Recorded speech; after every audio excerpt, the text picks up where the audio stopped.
This is natural-sounding voice actor Roger Craig Smith, and you're listening to Scott Clark and the Gaming Outsider! That sounds normal, right? That's kind of how I talk, actually.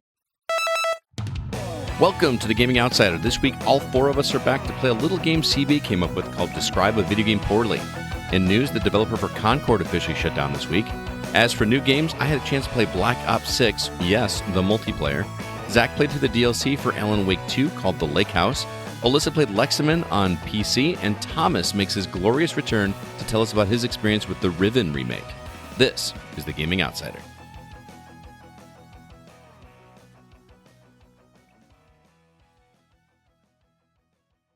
Greetings, programs, and welcome to the Gaming Outsider, a video game podcast with a focus on our incredible community, which can be found at thegamingoutsider.com or our community on facebook.com/groups/the GoCast, and even a Discord server. You can find a link in the show notes for this very episode, and we hope you join it.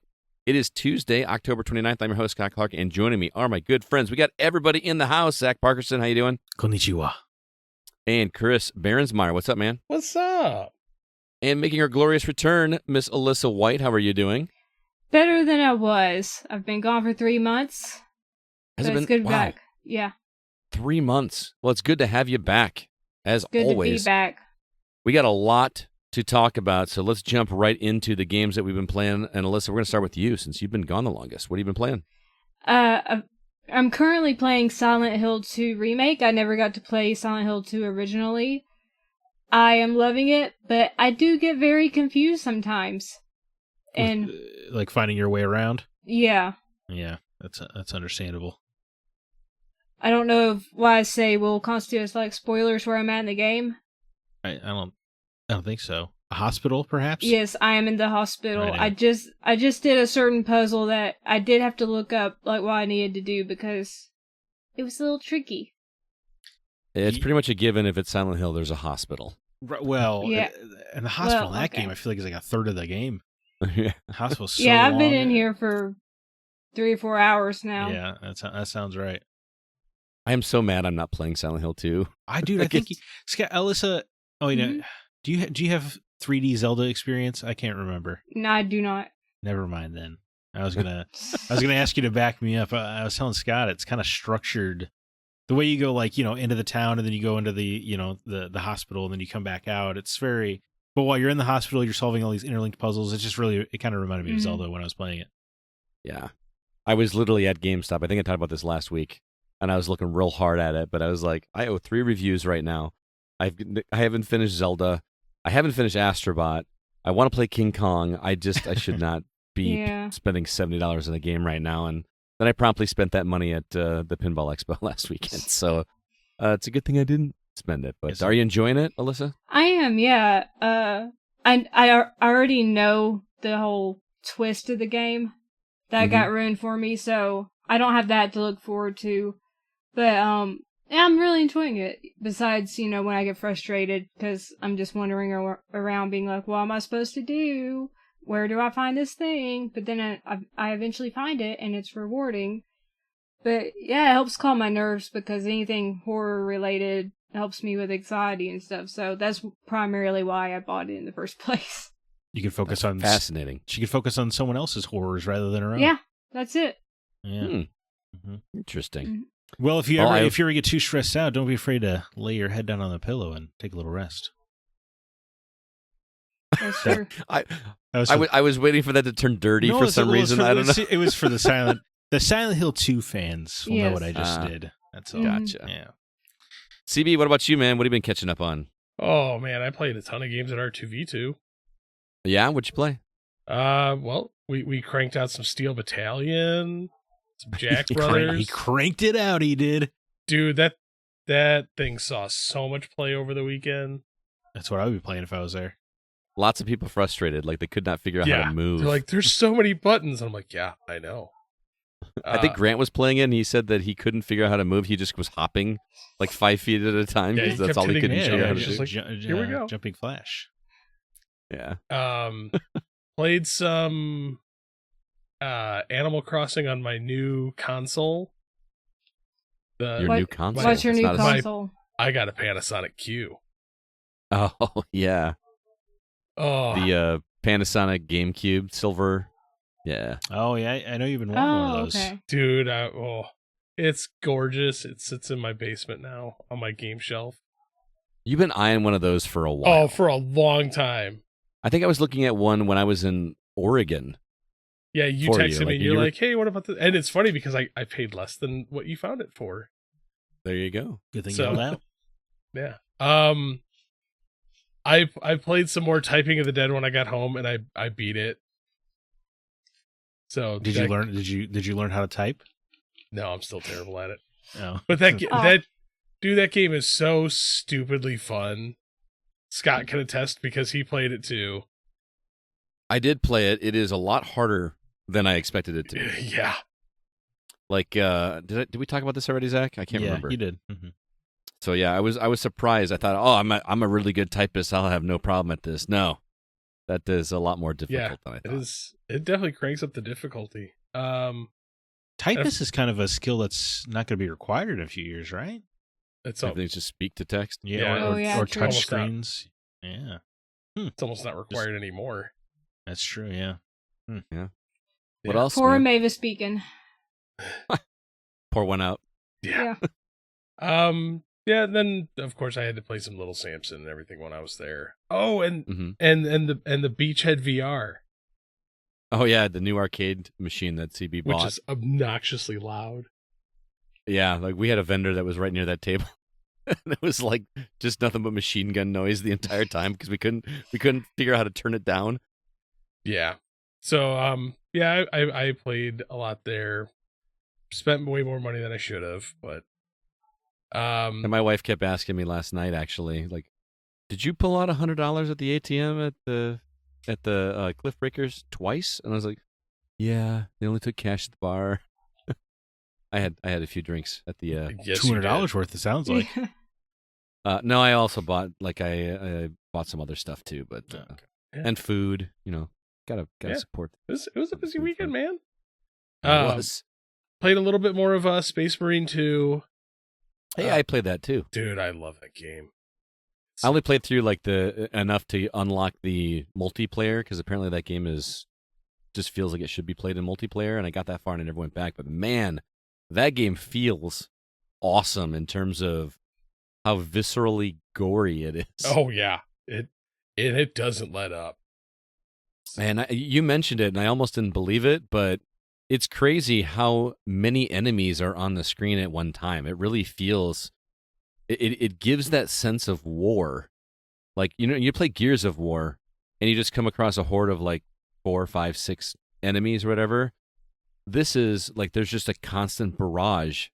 It feels like one of those war movies where they line up on either ends of the battlefield and then just smash against each other. It feels like you're just in the middle of that. Yeah. And it's pretty awesome. Yeah, so I mean that's definitely re-sparked my love for Warhammer. But then And I know nothing about Warhammer, but I'm like fascinated by the universe because Yeah, it's cool. it's funny that you mention that because I'm now 3 books in since that game. oh yeah, Since that game's come out, I've read the first 3 books of the Horus Heresy. I've been How many talking books are there? I imagine there's gotta be. I bet there's 40,000. hundreds. Oh, Kevin sent me because I started talking about it with Kevin about like, hey, I want to learn more about like the Warhammer universe. He's like, start with the Horus Heresy. Here's a reading guide, and it's 35 books. the Oh. guide is 35 books. Yeah, Or it's like these The are Horus Oh. Heresy. the Horus Heresy takes it from Warhammer 30K to 40K. Okay. So it's essentially the so you storyline need from there. a 35-book reading guide That- to read the books. That's just the base bits. oh my gosh, It's Hmm. so insane. Like that's just the main story, and like all the bits like you should know to go from here to there. That's not including like all of like, oh, this character's book series that during the same time frame. It's, yeah, I'm out. I'm so mad at Warhammer fans. They just get new games all the time, new books all the time. In every genre of Yeah, game. I mean, it's unbelievable. It's Oh. nonstop. yeah, it There's is. Warhammer Pinball coming out next week, isn't there? I think so. I mean, I get a new Prince of Persia game. The studio gets murdered, But if you're a Warhammer fan, just every every freaking day. Something for you. Yeah. I will tell you, Scott, I finished the first book and immediately started the second. I finished the second and immediately started the third. They are unbelievably well written and engrossing.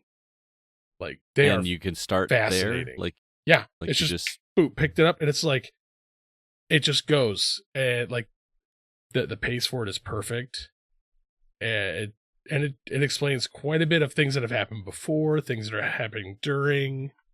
So how long of books are we talking? Like you know, if you're looking at a 35 audiobook, book guide, 18 hours is the first one. Ooh, But yeah. oh no, it was 12 and then 16. So I think the one that I'm just I getting can see how you got 18 out of that. no, well the one that I'm currently on is 18. Oh, I got you. That's why I was like, oh wait, it was a little bit. But oh, dude, they're fascinating. So I'm loving it. But then I started another game, which has consumed my life for the past week. I really hope it's what you wrote down here. Well, are you talking the fourth one? Yeah. I noticed that earlier. That one too. always consumes my life. Oh my god. But no, For those that don't have our format in front of them, he had written on the format the fourth game he played is Scott's mom. yes, Right, but yeah, I didn't realize he was queuing up the second game. He went in reverse order. I really thought he was about to talk about your mom. Yeah. Every inch of her. Yeah, it's always Apparently, it's all consuming. she is all consuming. But no, trading card shop simulator. I've seen some YouTube videos of that. That's what got me into it, and that game is so stupidly fun. Wait, are you like trading Pokemon cards and No, stuff? you own a shop that sells Yeah, essentially you start your Pokemon own. cards, Yeah, you sell cards, plushies. board games. There will be stinky customers come in, and like everyone I've seen play this game sprays them with that spray. Yep, you can pick up a can of aerosol and like follow them through the store, just like no, you stink, leave. Because if you don't, Then- they actually like the other people in the store will leave your shop bad reviews. I have not played this game. I've just watched other people play it, but Dude, it looks fun. So fun. It's the dumbest thing ever. It shouldn't be this fun. But like I've probably got over 40 hours in. What? Oh wow! Yeah, dude, it's so much stupid fun. Cuz you not only like are you managing like your shop, like you build it how you want, you can change everything, you set prices, you can look at the like online prices and like adjust yours. You could overcharge people, you could undercharge people. But you also have to like run the register, deal out change, set up like a play area, and like set up tournaments for people to play. Have you told Kyle from Cataclysm about this game? That's what I'm willing to bet Kyle knows about this game. And then you can also be a filthy degenerate and just rip open packs yourself. Oh. Can you set up a cell phone signal blocker in your store so that they can't compare prices on eBay? I wish that was a thing. And this game has such a mod community already. Like, there's people that have modded it for Magic the Gathering cards or modded it for actual Pokemon cards. I've seen the Pokemon ones. Yeah. Like, it is. This game has a ton of people behind it, and it's like it's cheap. It was like $12 on Can Steam. you play it on Steam? That's Steam all Deck? I've been playing it on Okay. Steam. So Well, she's asking Steam Deck. I don't have a Steam Deck, so I couldn't tell you. Oh, okay. Ah. I was just curious. But dude, it's so much fun. I can't stop. Apparently, 40 hours in a week. A week and a yeah. half ish. Oh, sorry. Zach, what about you, man? What have you been catching up on? Oh, I've been doing the old Standby Hunt Showdown because they have a new event. I don't know if I talked about the event last week, maybe? Harvest of Ghosts. It's just their Halloween thing. It's got a new battle pass, which I also purchased, which I think is only the first time I've ever bought 2 battle passes for one game, but there you have You're it. loving this game. Well, they added a new game mode for the event called Bounty Clash, which has been a lot of fun, where it's all the teams spawn on the same location, you know, because normally in the game you have to find the boss location and infiltrate and kill the boss or whatever. And this game mode starts with everybody at the same compound, and the boss is already dead, so you're fighting over the one bounty token, but everybody's kind of close quarters. It's been a lot of fun playing that. But Crytek was kind enough to send us over a Ghostface code. Oh, that's awesome. Because Ghostface has been added to the Wild West. You're talking Ghostface from Scream. Right. Of, was it Sidney Prescott's mortal enemy? Yeah. Mm-hmm. Is he in his traditional garb, or is he in actual cowboy gear? So they do cowboy him up a little bit. He's got a little hat on. He's got like a gun belt or like an equipment kind of belt thing. Mm-hmm. He does. They made an effort to make him period appropriate. He's not wearing a rubber mask, for instance. It's like a wood mask. You can see on the detail. I need to see this. And the pack came with like a cosmetic knife and a rifle and a pistol. The rifle and pistol were a little disappointing. It's just kind of black on black, which I guess makes sense. He's got to stalk people in the night or whatever. True. But the knife it comes with is cool. Quick question: are there any Scream heads here in the room? I love Scream. I've seen every single one. Is there anything about the mask that compels people to become Ghostface, or is it all just different crazy people? It's all just different people. They're all different people, but they're tied together. Yeah, through the films, yeah, there's ties, but right. I mean, the mask itself doesn't compel them to become Ghostface. That's what I thought, because they do like a little lore write-up to try to justify Ghostface's presence in Hunt, and they talk about how I don't remember the names or anything, but this guy woke up to a knock at his door, and then the mask was just sitting there on the porch, but he felt compelled to put it on, and then like once he put it on, he felt the need to take lives, and I was like, that doesn't feel. No, I appreciate you making an effort, but that doesn't feel in line with Scream lore. Right? Yeah, that's not according to the film. Yeah. No. Right. Okay. That's what I thought. Yeah. Are you hoping for like Scream 9 to be set in the Wild West? Well, I think you could probably just every slasher there, right? Where's the Predator movie in the Wild West? That would be cool, actually. I mean, that. Badlands is coming. But correct me if I'm wrong. This game is in first person, right? Right. So you're wearing it. You don't see it. The other people see it? Correct. Yeah, welcome to the dilemma of FPS game skins, although it doesn't seem to slow anybody down, right, from purchasing them. Yeah. And then, so you don't see, you know who you are, I guess.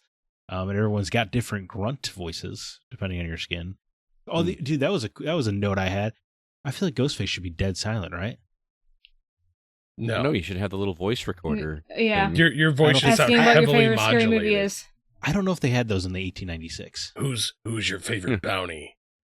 I think I easily wrote that into lore somehow. Who's your favorite gunslinger? Yeah, it changes your voice by magic. They could have done that. I guess that's fair. Yeah. Yeah. No, but I mean, he does look cool. They made an effort, which is nice, because usually in any game it's just the character from the pop culture thing. It's certainly hard not to, like, if you're, because Ghostface has been pretty popular, as you might imagine. It's the first crossover skin, and so you see him a lot, and it's definitely like, oh hey, it's Ghostface. It's a little jarring in that way.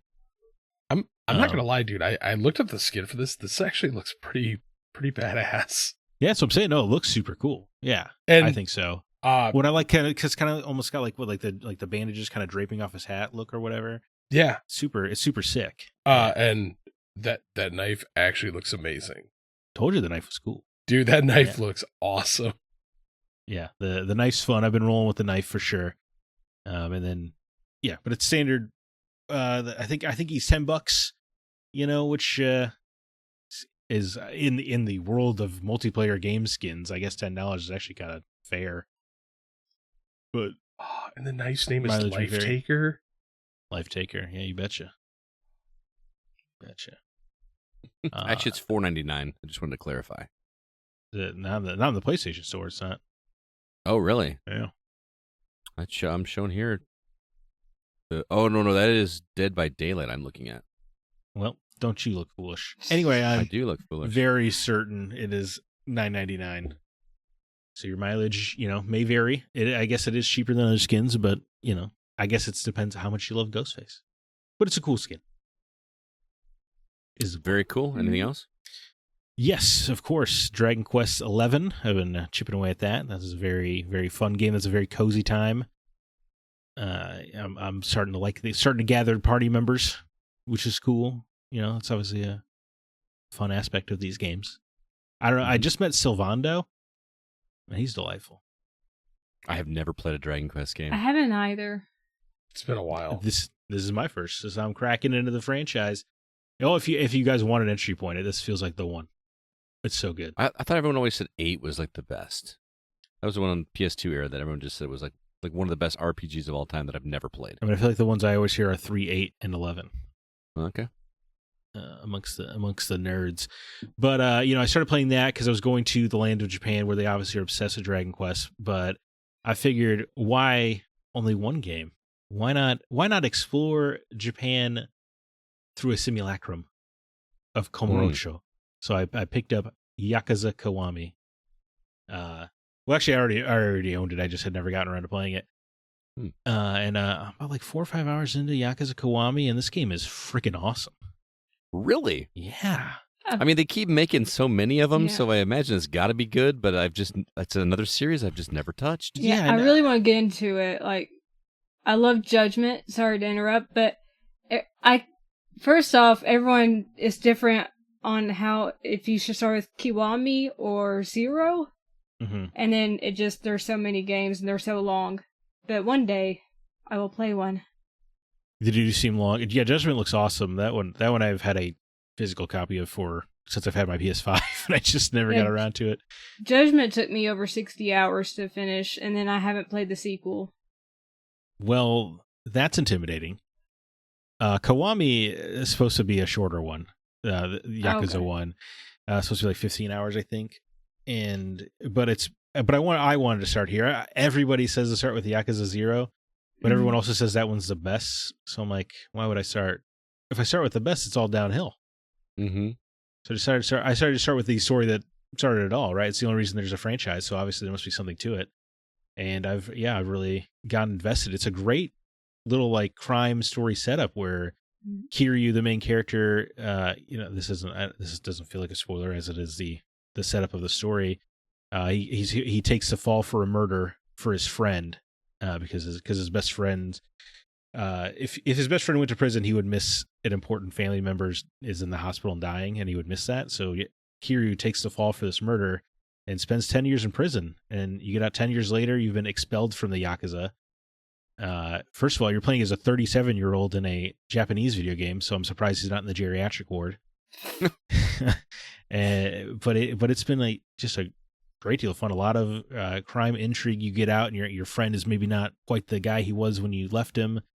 And you're finding out the ways he's changed, and you're looking for this this woman you grew up with, like your childhood friend, lover trope. She went missing in those 10 years, so he's also trying to find her, and yeah, it's just it's got a lot of good setup, man. I'm way the hell into it. Awesome. I want to play. It's one of those things where you start looking at the other ones now. You're like, ooh, which one do I play next? I'm excited. I'm interested to see. I like the idea that these characters age. I like that I know by the end of this thing, Kiryu is a grandpa. Like, that's crazy. How many grandpas do you play as in video games? Not many. So it's cool that the characters actually age and reflect the passage of time in a somewhat realistic way. So yeah, I'm excited to play some more. The brawler combat's fun. The city exploration has some definite Shenmue vibes, which is Sega. So there's some crossover there. Yeah, so I'm very into that game. It's awesome, man. I'm glad you did that because I've been curious about that, and I keep hearing people talk about it on podcasts, and I'm like, I don't know if it's going to be for me, but yeah, I don't want to talk too soon, but you might expect some more Yakuza talk because I keep looking at the other games. What's fun? He's gonna shift from Western to Japanese. I wouldn't go that far, buddy. Never. But what's fun is because learning Japanese, that I can kind of understand a sentence every now and again. Yeah, I love when that happens. Yeah, I'm still learning Japanese alongside Korean.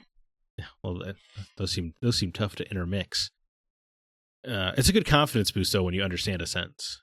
When somebody says, do you want to drink something, and you're like, ooh, I heard that. Yeah, it's good. Yeah, I was able to read your text the other day in our group chat also. Oh yeah. Mm-hmm. Good. So you know what's up. Hi. Hi. Eh? And and then I'm finishing off spooky season with Red Dead Redemption Undead Nightmare. Because, you got to finish off with a spooky western, or what was even the point of the month? I have a sealed copy of that sitting here by my TV. Oh yeah? Never played it. I've been itching to go back and play the first one because I never finished that one off, and I remember really liking it. So Red Dead Revolver. That's right. Well, yeah, that's true. Red Dead Yeah. Revolver is the first one. It was never about the money. As for me, I played something interesting this week. I realized I had just finished John Romero's new book, Doom Guy. I finished it this week, and there was obviously lots of talk about Doom and Doom 2, and I realized I've never played through the original Doom. Like, I dabbled here and there. Never played it, so it's on Game Pass, so I fired it up and played through the first, you know how the game is broke up into episodes? Right. Played through the first episode, and I wanted to do it right after reading the book. Because, after hearing them talking about it and how they made it and how revolutionary it was and that kind of stuff, it was interesting. I was surprised at how quick and fluid that game was. I don't know if they've upped it, from the original. No. I feel like it was always pretty fast, right? Yeah. Yeah. And the other thing I'm kind of shocked by is how difficult it is to find the secrets. Like, nothing is obvious at all. I mean, there's an arrow on the ground of pickups that are pointing towards a door that is clearly a false door, things like that. But, it gives you a little ranking at the end of each level, like how much of the secrets you got. I hardly ever got any of them. You really had to search, and I was not good at that. But, yeah, who knew? Doom's a good game. Yeah, dude. Oh, wow. What a revelation. It is jarring to play a first-person shooter where you can't point up and down. Yeah. That takes some getting used to. You just kind of just aim it below, and then it's going to somehow hit up there, which is interesting. But when was the last time you played the original Wolfenstein? I think I actually probably played Wolfenstein more than Doom, but it's been probably 20 years. Is that because you love killing Nazis? Probably. But yeah, Doom looked great. Also, I'm getting closer with Astrobot. If you remember last time I was playing Astrobot, I was stuck on that rubber ducky water level. Oh, and yeah. It had been like a month since I played it because R2V2 got in the way. I'm also stuck in Astrobot, by the way. Are you? Captain Plunder. Don't like him. I know what I need to do. It's just as hard for me. Is that the giant robot? You got a client? Yeah. Yeah. And then I need to turn off motion controls on my controller, I think, and use the thumbstick. Yeah. Anyway, I got all of the bots up to the final galaxy. Hit that rubber ducky level, and in 5 minutes I had it. It was kind of crazy. It was, your brain did the computing for you, right? Yep. Yeah. Yep. Got in the way of myself. So I'm looking forward to jumping back into that final world, which Zack has assured me is quite great. And yeah, I think it's. I think the third galaxy is my favorite, but the fifth one is my second. If I were to rank them, I don't know if I'm looking forward to the cross special bonus levels or whatever. I hear those are quite difficult. Yeah, there's one that like the platforms change depending on the rhythm of the beat. That one messed me up, but I feel like you're probably gonna do a lot better than I did. Yeah, they did something like that in Mario Galaxy 2 as well, I believe. Yeah. Which, anyway, also I started playing a game that Zack hooked me up with. I got a little gift message on my Steam account for a game called Trigger Witch that he talked about. That's sweet. I'm occasionally sweet. So, don't tell anyone. Yeah. Don't tell anyone. I won't. So I played it. Game is super charming. I think it's really cute how everything is gun related. Like the name of the group of witches is something like a holster, or what is it? I can't even remember. The Clip. I think is what it's called. Well, that's the elite organization of witches or whatever is the Clip. Yeah. The Clip. That's yeah. right. Stock is another one, I think, or something like that. It's just they use all these gun words and gun puns. But it's a little twin stick shootery. You play as a witch with a gun, and it's pretty charming. The story is kind of cute. I think it's great. Harder than I thought it was going to be. Yeah, I thought I was good at twin stick shooters. It's got a pretty good difficulty spike right out the gate. So lots of dashes and rolls and things like that. So I'm enjoying that. And the last Dude, thing I'll mention. I can't wait till you get to the last dungeon. Oh yeah. That story goes places. Oh really? Yeah. Oh man, I gotta do it. Also, I picked up a game called Hunchback's Dungeon. It's kind of a weird story, but I was perusing Twitter. Yes, I still call it Twitter. That's a dangerous game. Perusing Yeah, Mhm. anyway, this developer of this game, Hunchback's Dungeon, posted a screenshot of a review that somebody had did. Just a pretty scathing review that felt kind of unfair. And I just kind of felt bad for him. He was posting being like, I don't know what I did to deserve this. I'm just want to make a fun game, and this is the kind of stuff that happens. So I did my good deed for the year, and I bought myself a copy, and I bought 6 other copies for people in the community, and just kind of gave them away on our social media. So Hunchback's Dungeon, part of the reason he got criticized by this random person on Twitter was that it was a ripoff of Vampire Survivors, which he says was not even the inspiration for the game, but it is that style of game. It is, taking down enemies, collecting little gems, increasing, choosing what you want to do. It's got enough different going on with it to make it its own. I feel like the ramp up is much more quick than it is in Vampire Survivors. You know how you got to like play for a good 10, 15 minutes before you really start feeling those awesome moments. I feel like the awesome moments come quicker in Hunchback's Dungeon. It does look a little bit more pixelated than Vampire Survivors, but I don't think in a bad way whatsoever. I think the choices, I get frustrated with choices where it's like you get this good thing, but you have to take this negative thing as well. So I have to kind of choose: do I want to kind of balance everything, or do I want to really just go all hog on one and go all bad on another? You know what I mean? It's an interesting dynamic of decisions that you have to make. So it's $4, guys. Hunchback's Dungeon. If you like Vampire Survivors or those types of games, what was the term we came up for those? I don't remember when we did that episode about the naming genres. I don't know. Single stick shooters, something like that. Screen diarrhea. Yeah. So Hunchback's Dungeon, check it out. It's $4, and like I said, I just felt, and apparently that dude's Twitter has just like started blowing up from him doing that. So people kind of felt bad for him. It wasn't just me; it was several other people as well. So he started getting lots of good reviews and lots of wish lists and lots of purchases. So I actually reached out to the guy and invited him to come talk about it on the show. Haven't heard back yet, but fingers crossed. I'd love to talk to him about it. That is what we've been catching up on. We got a lot more to get to, so let's go ahead and jump into the week's news.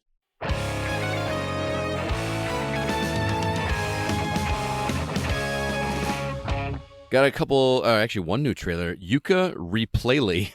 Yes, that is the name of this. It is a remake of Yooka-Laylee, which seems quick.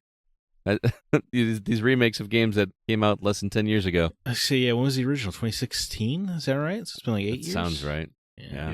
It's coming to Xbox, PlayStation, and Switch. That is not the same. That's not Yuka. That's a different game. Yeah. To me, they always feel in the same thread. So every time I see that, like either one of them. That's Island Express, and it's not Yoku's Yuka. Yoku. Yoku's Island Express. Yeah. They both start with a Y. Oh, yeah. No date given for that one, but there is a remake of that game coming to Xbox, PlayStation, and Switch. Microsoft said this week that more games are headed to PS5. PlayStation Stars is changing in a big way. Roblox finally had to combat predators. That's a story I did not expect to read this week. And the big news of the week, Firewalk and Neon Koi are shut down by PlayStation. CB, interesting stories to talk about. Where would you like to start? Let's punch some pedos. Okay. All right. So Roblox. The reason I bring it up, I actually showed this article to my wife because I have a soon-to-be 8-year-old son who loves to play Roblox. Guess what? He ain't playing no more. Roblox. Wait, Yeah. Jameson is 8? He'll be 8 in a couple months. That's just so bizarre to me. Guess what? Anyway, go. And around the same time, AJ's going to be 17. Oh my God. Whoa. Yeah. Yeah, so Bloomberg published a report earlier this year that revealed that apparently there was over 13,000 incidents of child exploitation that were to the National Center for Missing and Exploited Children from Roblox, up from 3,000 the year before. So that is a drastic increase. It's a pretty big escalation. It is. Yeah. There has actually been 24 children that have been reported to the police as being kidnapped or worse since 2018. Despite earlier calling the report a gross mischaracterization, Roblox is adding a new account type that gives parents full control over children's accounts. The parent can block content as well as receive usage data. So Why was that not a thing before? That was Yeah. astonishing to me. I just assumed that would have been a thing. You'd think so. Well, here's the problem. A lot of people are just now realizing that some of these games, like, have the ability, like, people have the ability to be utter pieces of garbage. And just because a lot of the games are like open server, like they can go in and be like, "Oh, hey, how's it going? I'm also a 12-year-old child." Sure. Reminds me of you would go to AIM chat, random AIM chat, and the first thing people would say to you, ASL. Yeah. ASL. Dog. I'm glad that a company is taking steps towards combating it, but yes, once again, like, why wasn't this put in the first place? I remember going through AJ's account, like when he was younger on his Xbox, and just seeing like some of the chat messages that he received, and I'm like, what is wrong with humans? Anonymity. Right. Okay, here's the thing though. It's not 100% anonymity. Because if you do your due diligence, like you can trace, hey, like I can find what IP you're playing from. Because that's how most of these people get caught. Sorry, I was going to say a fairly nasty expletive. Good catch, man. But yeah, like that's how a lot of these people get caught, and like you find out that some of these people are surprisingly, like they know you. They know who you are. They know that your kid plays games. So just, yeah, be careful. Like, watch your kids. Pay attention to what they're doing, because these companies won't. As if profiting off child labor wasn't enough for Roblox. Yeah, we talked about that in the past. God, like, It just grosses me out that we have to like even worry about this kind of stuff. Mm-hmm. Like that is not just a handful of cases, guys. That is no, right? A buttload of cases, and a buttload of increased cases from before. Oh, for sure, yeah. An almost 400% increase over the Right, previous year is exponential growth. Is disturbing. Companies would kill for these kind of number increases. Wow. But see, here's the disturbing thing. That's just what was reported. Yeah. Yeah. I was thinking the same thing. I mean, you know, I don't know how many people are ringing up the National Center for Missing and Exploited Children, you know? Yeah. I mean, I've read before that's like only 1 out of like every 5 cases actually gets reported. So how do they know that number? They're not reported. It's got to just, I mean, it just they do like point. random sample polls, like, oh, have you ever experienced this? But that's the problem. Statistics are always faked. So, but you know, I've had incidents where I'm like, okay, like nothing's going to become of this. Block the person, move on. I don't report it. So I've blocked people before and not reported it. Yeah. So I mean, you know, the number has to be significantly higher. Of like Totally. Oh, for sure. Who knew we would long for the days where the only person you had to worry about was that kind of weird uncle? You made it weird, man. Well, like when you think about it, like we all talk about the old Microsoft profile pics on like Uno and everything. Yeah. Uno video camera, man. What a life. So what a time. But I mean, there's like there's been other cases that like, so it's just the Or- older or, I get, then I'm the just PS like, God, we were messed up. And like now I'm looking back, I'm like, the world is incredibly messed up. Remember the PS4 Playroom that they had to shut down because people wouldn't stop banging on it? Oh yeah, I remember that. Try some of the watch movies on the Quest, where you can sit in an audience and watch a movie together. Oh my god. Yeah, Can't even. there's some Exactly what I would think would happen. Happened. Everybody's Pee Wee Hermaning out there.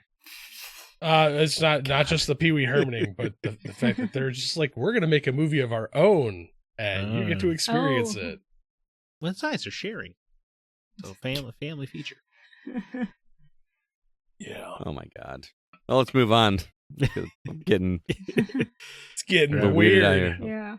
Alyssa, what story would you like to talk about? Microsoft says more games are headed to the PS5, and this news comes after frustration from Xbox fans that Indiana Jones and the Great Circle would be coming to PS5 only a few months later, and they're quoted with saying, "Finally, we brought 4 of our fan-favorite titles to Nintendo Switch and Sony PlayStation for the first time, as we continue to extend our content to new platforms," Satya Nadella writes, not before stating Microsoft's intention to bring great games to more people on more devices. Halo and Gears of War are the Red Line franchises, according to insiders. How dare they Bring I games know. elsewhere. let other people play games? I How swear, dare they? I must be one of the few like Xbox fans that's just like, good, let them play. I'm being sarcastic if I'm not if it's not obvious. I know, but I'm just surprised they're like, no, exclusive. Look, Let them play, man. Who cares? The people I do think about, where I try to have some sympathy, is the people who can't afford more than one console, and they made their choice based off of, well, I know Xbox is promising Indiana Jones and Starfield and, you know, X and Y games, so I will give up God of War and Uncharted and Ghosts of Tsushima for these other series, and that's where I'll choose to invest. And then you hear that all those games are going to PlayStation anyway, so now it feels a little bit like you wasted your money, because what you should have done, it turns out, was just buy a PlayStation. Or it just shows Right. that Sony's being a So- bunch of stingy dicks. One way to look at it, although, you know, if you are clearly winning, why would you give an inch, right? In a competitive marketplace. I'm not saying it's good or bad, okay? I'm just saying, if your competition was bending the knee to you, why would you do anything, right? Or just, hey, we want to make more money. Well, I don't know how many people are. The end of the day, Microsoft is still a bigger company than Sony. They've got a bigger war Yeah, chest. I'm not concerned with any and- of their company's financials, honestly. And so like when people are like, oh, well, clearly Sony, at the end, this whole console generation has sucked regardless. Both sides suck. I'm playing a lot of great games. I'm having fun Yeah. with games, but there's The nothing. fan bases. Fan bases have sucked. Mhm. Both the companies have done trashy, terrible things. Right. I guess to CB's point, there's nothing I've really played on PS5 where I felt like, oh, this is a PS5 game. Yeah, like this whole generation has been a wash to me. Like there's nothing that's overly wowed me. Some of the best games that we've played this console generation have been stuff that could have been played 3 generations ago. I was just going to say, the thing about the thing that this generation has done to me most is make me realize that I don't need the next Xbox or the next PlayStation. Yeah, Not Like Not I, really. I Yeah. like I was there on day one for I was F5ing like crazy to get an Xbox Series, Yeah. whatever, and a PS5, and I'm fine well, with what I've got. they've proven we don't need a console because they're like, look, we're gonna build it into TVs regardless. Well, yeah. That's a different thing, I suppose. But yeah, most of the great games I played on PS5 were available on PS4. Or in the rare case they weren't, like Resident Evil 4, that's getting ported back to PS4. So it is interesting what's going on with this cycle. But I am not. There are a lot of great games. Yeah, I'm not disagreeing with that. I'm just saying overall that there's been nothing that I'm like, oh man, like the leap was so incredible from the 4 to the 5, or the Xbox, whatever we named the cycle to the next. Right. Yeah. There's nothing. Alan Wake 2 is a gorgeous game, but it could have survived on the last generation. I was gonna say doesn't feel like it would have been impossible on PS4. Right. Yeah, that's true. Like both sides are like ray tracing. Who cares? Right. But back to the main story here. So it would seem this. Excuse me. Yeah, when they said that they were only like bringing out those 4 games or whatever, I think we all knew that was a lie right away. And then Indiana Jones gets announced for PS5 as the one more thing of Summer Game Fest, which is hysterical. It just it doesn't feel like Phil Spencer's really in charge anymore. It feels like Satya Nadella's making the shots for Xbox, and I assume that's all because of spending that money on Activision, right? Mm-hmm. So for sure, yeah. It just really sucks. I really feel like this is a case of snatching victory from the jaws of defeat.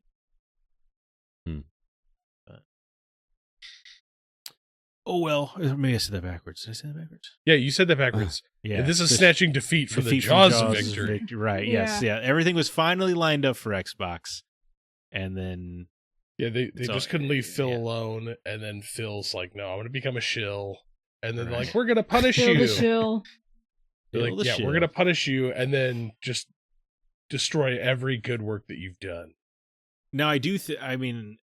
if I were an Xbox fan and Halo or Gears leaves, I feel like that is an indicator to me that Xbox is a publisher, not a platform at that point, right? Because those are their friends. That's their babies, right? That's their that's their Last of Us's or whatever. Is that necessarily a bad thing, though? Do you think? No, I'm not debating that. I mean, it might be a bad thing in the long run if PlayStation doesn't have any legitimate competition, because Nintendo's kind of doing their own thing. Competition is obviously good, and we can already see the way PlayStation is trending with Xbox as less of a competitor. So I can only imagine if they're the only console in the market, the kind of absolute chicanery that would unfold. PlayStation Plus will be $120 a year for the base price. There'll be no. They'll be like, yeah, of course you can play your PS5s on PS6 games if you're subscribed every to console, this tier. Every console will double in price to the next generation. Yeah, that's true. There would be nothing stopping them from overcharging because clearly consumers don't mind. I actually think they're willing to pay scalper prices. If there was only one console, like if it was this, like whatever Nintendo's making and whatever one other console is, I have a feeling you would see faster and even more studios die. Yeah, I think because they're going to be like, oh, well, we don't like the way you're aligning your game with our vision. Even though, like, you're making the game, you're putting it out, I don't want it on my console. So, I mean, if you mention Taiwan, that goes against your developer terms of service on PlayStation. For instance, that's one way that it kind of it automatically censors a game in some small way. Yeah. So yeah, crazy world. They'll get to say what goes. Zach, what about you? What story do you want to talk about? Well, my heart hurts for PlayStation Stars. I don't know what the hell's going on, but I really want to talk about Firewalk and Neon Koi getting shut down by PlayStation. So this Firewalk, obviously the developer of Concord. So adios Concord. I know some of the Steam files were being updated, so people were kind of like, "Ooh, is this a free-to-play relaunch?" No, Concord's dead, officially dead and done. Concordantly, Neon Koi was a mobile game studio. They haven't made anything, but they were acquired by PlayStation. Between the two studios, 210 jobs are going away. But don't worry, man. This isn't slowing PlayStation down. They say their live service initiative is all steam ahead. Don't you worry about that. But Herman Hulse said, "We have spent considerable time these past few months exploring all our options. After much thought, we have determined the best path forward is to permanently sunset the game and close the studio. I want to thank all Firewalk for their craftsmanship, creative spirit, and dedication." Wolf says Concord didn't hit Sony's targets and that the PlayStation maker will take the lessons learned from Concord and continue to advance our live service capabilities to deliver future growth in this area. It's hard to hit your target in 2 weeks. Right. It is, yeah. Well, it's also hard to hit your target with 25,000 players. Okay. Yeah. All right. So Firewalk, this was the one and only game they made, correct? Correct. Yes. How much did PlayStation spend on Firewalk? $200 million. I was gonna say I thought it was 200 million. Yeah. Well, they're reporting. I think they paid $200 million for Firewalk and the Concord, and then They spent dumped like another like 200 million into Concord. Right. in the development. Mhm. Since and So helping get it. So yeah, it's like a $400 million game. All that's out the window. No, because they had to refund everybody, right? So yeah, it's just a total almost a $500 million. So a Wash. half billion dollar whoops. You gained no Whoops. IPs. You Right. laid people off. Like this of all the studio acquisitions, I think this one actually leaves the worst taste in my mouth over all of them. Because there's no happy ending for any of it. Like there's no salvageable IP. Like it's just sad. You don't think Star Child's gonna make a big cameo in a few years? No. Joke. I if anything, if they do like another PlayStation like Brawl Stars or something, like it's gonna be a random character like sitting in the stands. Right, he's gonna be the most hidden character in the next Astrobot. Yeah, you have to kill Astrobot 600 times to find PlayStation's failure. You know what they should? Astrobot 2 should be the characters of Concord are the villains because they're so upset that they didn't get their chance. They're trying to destroy PlayStation. Like I really just want to reach out to like some of these people that are like lost their jobs and just be like, hey man, like, sorry. Yeah, I mean it sucks. Concord looked pretty terrible from the get-go all the way to launch and through to its shutdown. Like I don't think there's any getting around that. The art especially was atrocious. But yeah, it just sucks that all these jobs went away and over decisions that studio, like somebody had to okay Concord, right? Somebody at PlayStation thought it was so good that they had to buy it from Just Add Monsters. So like where's the accountability for those people? They were taken to a small broom closet and beat mercilessly. I don't think so. They were probably given a $5 million bonus. Yeah, Probably that sounds likely. In Sony, no. I I highly doubt that. So somebody shamed on them and their whole family for 2 generations. I hope for Herman Hulst's sake that this frees up more money for another Horizon project. I know he wants as many of those going on as possible at all times. He wants to make PlayStation the Horizon studio. Well, with like some of these, like you own other studios. Like you couldn't think to take those 210 people and like fold them into a different studio. Yeah, that's a good point. Yeah. It is, yeah. Like all these layoffs, like you have other games in the work, other games that have yet to be finished. Like why aren't some of these people being folded into other studios? Why That's not? my question every time we get this happening. I know Yeah. it's just, especially like 210, like you couldn't find room for 210 people across the Sony empire. You could have had Firewalk finish up that Last of Us multiplayer game that Naughty Dog had to cancel. Have these guys, keep it alive. As long as they're not touching the art, am I right? Right. Well, thank God it's already done. They don't get a say in the matter. All they had to do was just get like, here's all the art assets. Build. Right. Build. Yeah, it's rough. That's that sucks. I would really sucks for Neon Koi. Your game just never even gets to exist. Yeah. And no one's ever gonna yeah. no one's gonna talk about you because they're always just gonna talk about Firewalk. Yeah, that's really. I mean, it's the year of 2024, the year of the shutdowns, right? That's right. Thousands of layoffs, tens of millions of dollars of bonuses. Ah, man, we talk about that headline for a minute. Oh, the Which Microsoft exec getting $30 million. Yeah, Well, he deserves it. He's gonna put Indiana Jones on PlayStation. 30, like that's not even just a salary. That's a bonus. You're telling me $30 million couldn't have covered those people keeping their job? I just, Yeah. I know it's not related. I understand. It's directly. no. You shut your mouth. It is absolutely related. No, he's not in the games division, right? Doesn't matter. Well, he is, Doesn't I mean, matter. He's a CEO. It's all his division. Right. It just, I couldn't imagine being in that position and saying, yes, this is a good idea to give this guy this much money and make all these other people lose their jobs. Or to be like, yes, I deserve this. Yeah, you're the CEO. Yeah, you or if have it's to his sign call. off on it. Thank you. Yeah. What CEO is going to say no, I guess? Good job, me. One with a conscience. Well, But, so yeah, but that's the Iwata, point of the Satoru board. Iwata. Like the whole idea of a board is to keep each other in check. But that doesn't happen anymore. Remember when Capcom was jokingly being referred to as Crapcom because they were just putting out nothing but bad games? So I remember, yeah.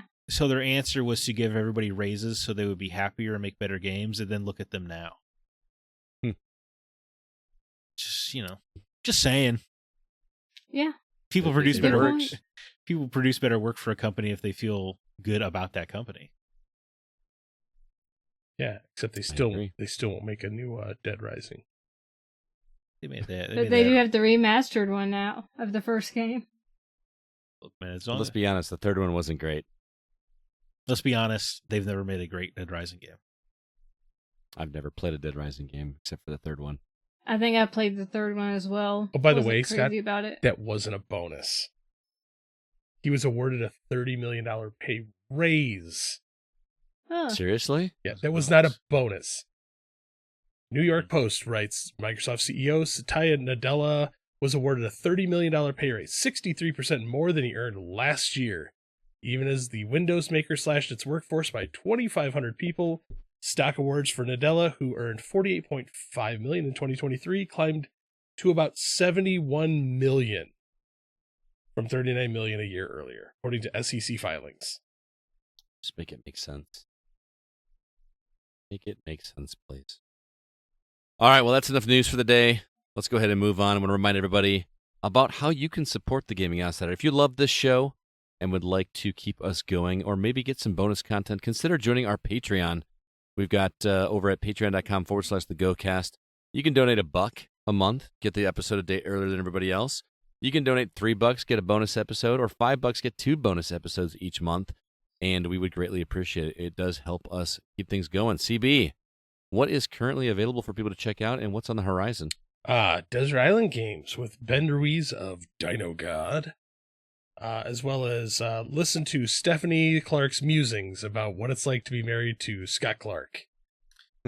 Yeah, so it's about a 6-hour epic as she tries to figure it out for herself. A lot to unpack. Yeah. Yes. Feel the hostility. Upcoming episodes, a trade-off sometime with Kevin and Scott, Paper Mario 64, and Evolution, the World of Sacred That's been Device. in the works for a long time. If Hey. I could get your freaking Dreamcast to work on my TV. I told you where to get a new cord, man. Yeah. You know, it's a poor carpenter who blames his shoddy tools. I mean, It's not my tool. It's CB's tool. it's not like there was a working Dreamcast that you could have been like, hey, can I just take that home with me after R2-V2? It was right Yeah. there. You could have taken it. And also else? Desert Island Games with Senior Jacob Gunderson. Yes. Again, if any of that sounds interesting to you, head over to patreon.com/thegocast. Also, there is a link on our website, thegamingoutsider.com, where you can find a catalog of all of those episodes. It makes it a lot easier to navigate than the Patreon app, and you can get caught up on all those back episodes as well. And again, if you're a new subscriber, you get access to everything, and we make it easy for you to find everything, so you don't have to scroll through the app. It is awesome. It is time for us to go ahead and jump into the new games that we've been playing.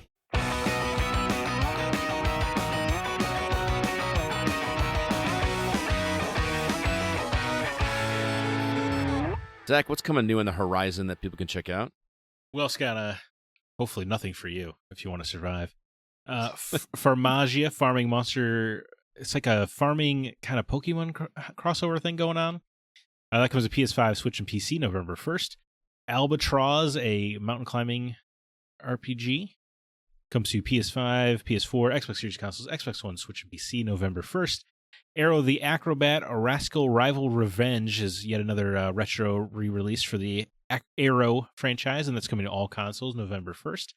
Metal Slug Tactics is coming to all consoles and PC November 5th. That is exactly what it sounds like, the adorable Metal Slug art style, but in tactics format this time.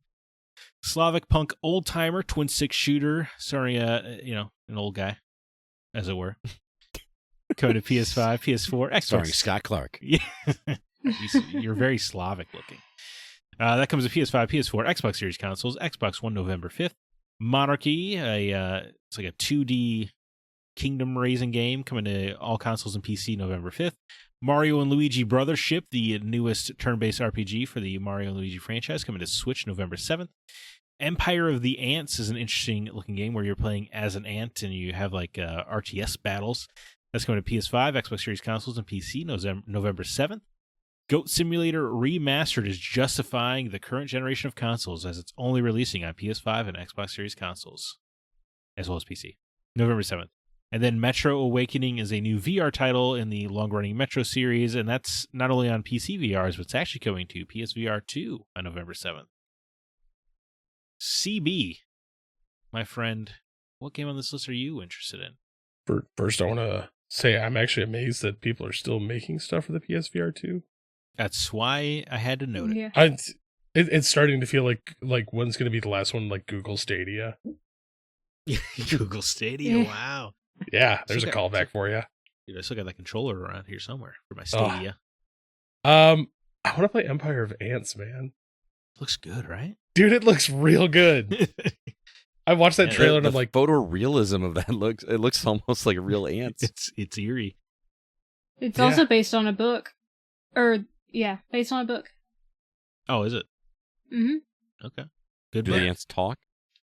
I've never read the book, but maybe they do. I have no idea. They talk to each other in the Steam Next Fest demo I played of it. Oh. yeah, What like about you? it just looks really good. Yeah. I'm surprised. What about you, Scott? What's calling you on this list here? Mario and Luigi Brothership, man. Yeah. I mean, how can I not play the next Mario and Luigi game? Yeah, of course. Makes sense. Alyssa, saving the best for last here. Oh, What's calling to you from this list here?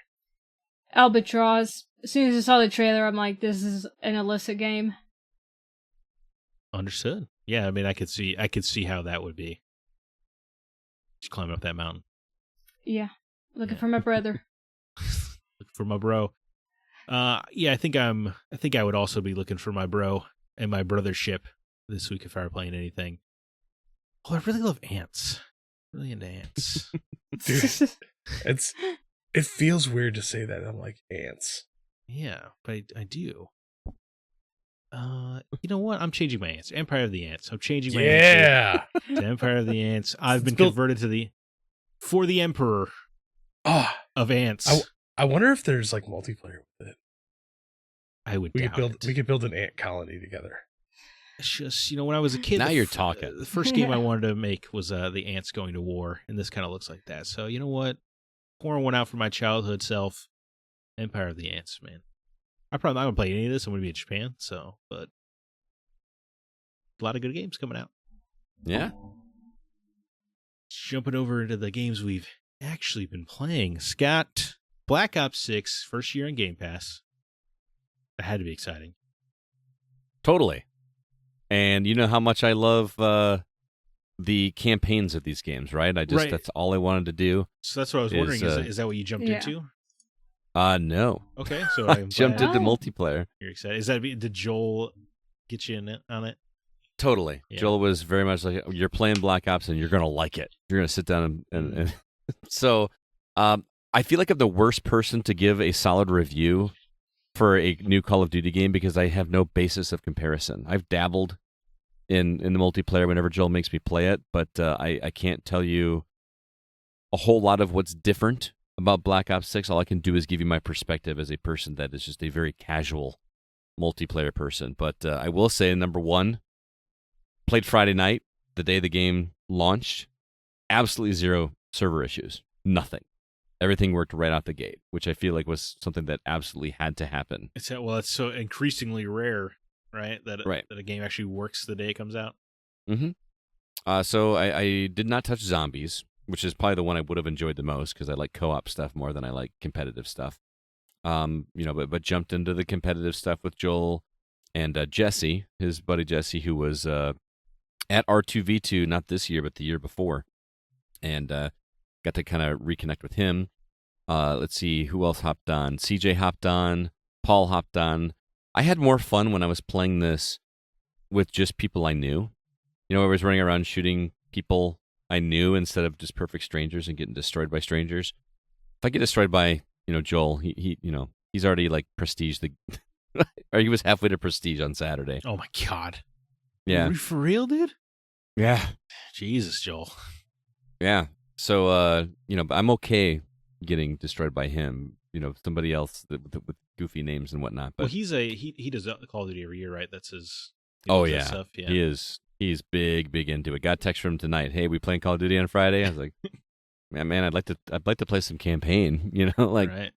But I will say again, I can't compare anything. I'm terrible in terms of giving you a solid review, but I am shocked at how fluid this game is. I mean, just the movement feels awesome. The starter weapons, you know how it works. Like the more you get, you level up, and then you unlock different loadouts. I don't know what any of the weapons are. I just do one that feels good. You know what I mean? But they give you like little daily challenges, like you do so many things in a day, and then it unlocks extra stuff. So I was trying to get certain kills with a light machine gun, and the light machine gun that they start with really sucks. So I just gave up on that whole notion and just decided to do what I could do. But I had fun hanging out with the people I knew. Christina was in there too. She wasn't playing, but she was just chatting with us. Are there any exciting game modes? Or I mean, I doubt you would be able to tell me which ones are new, but is there any that stood out? I mean, well, the first thing I'll say, this is related to what you're saying. I'm not ignoring your question, but the menu system feels significantly simplified. You know how you go into a Call of Duty game and it's like, where do I go?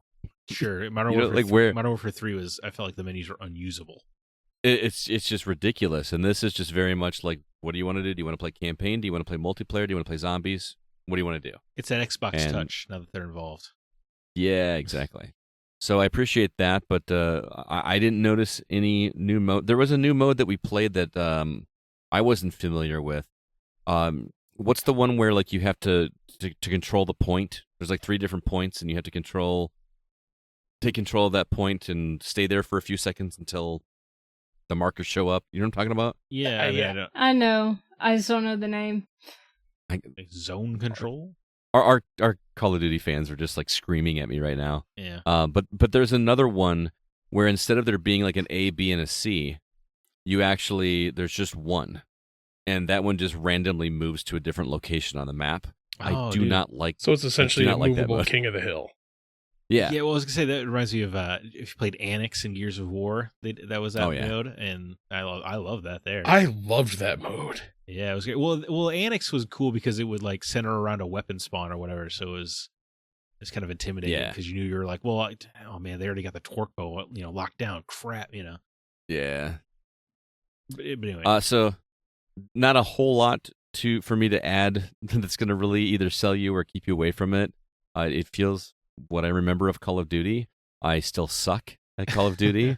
I don't think my KDR was over 1 a single time ever. So I'm clearly class. Just fodder. Oh yeah, dude, I'm fodder. Now, granted, I'm also in a room with 2 guys that are really good. I don't know how matchmaking works, but I assume if they're already level 25 or something, and I'm level 3, that we're probably getting some people that are a lot better than me. Right. But 15 to 18. That's what you are? No. Like if you're that low and they're that high, it'll like kind of balance. Gotcha. There were a couple times though where we did win some matches, and I I wasn't the bottom of the leaderboard every single time. Hey, that's so, great. Good for you. I actually beat Joel one time. I had a better KDR than he did. Oh my god. One round, which felt good. Is that the only stat that matters in Call of Duty, KDR?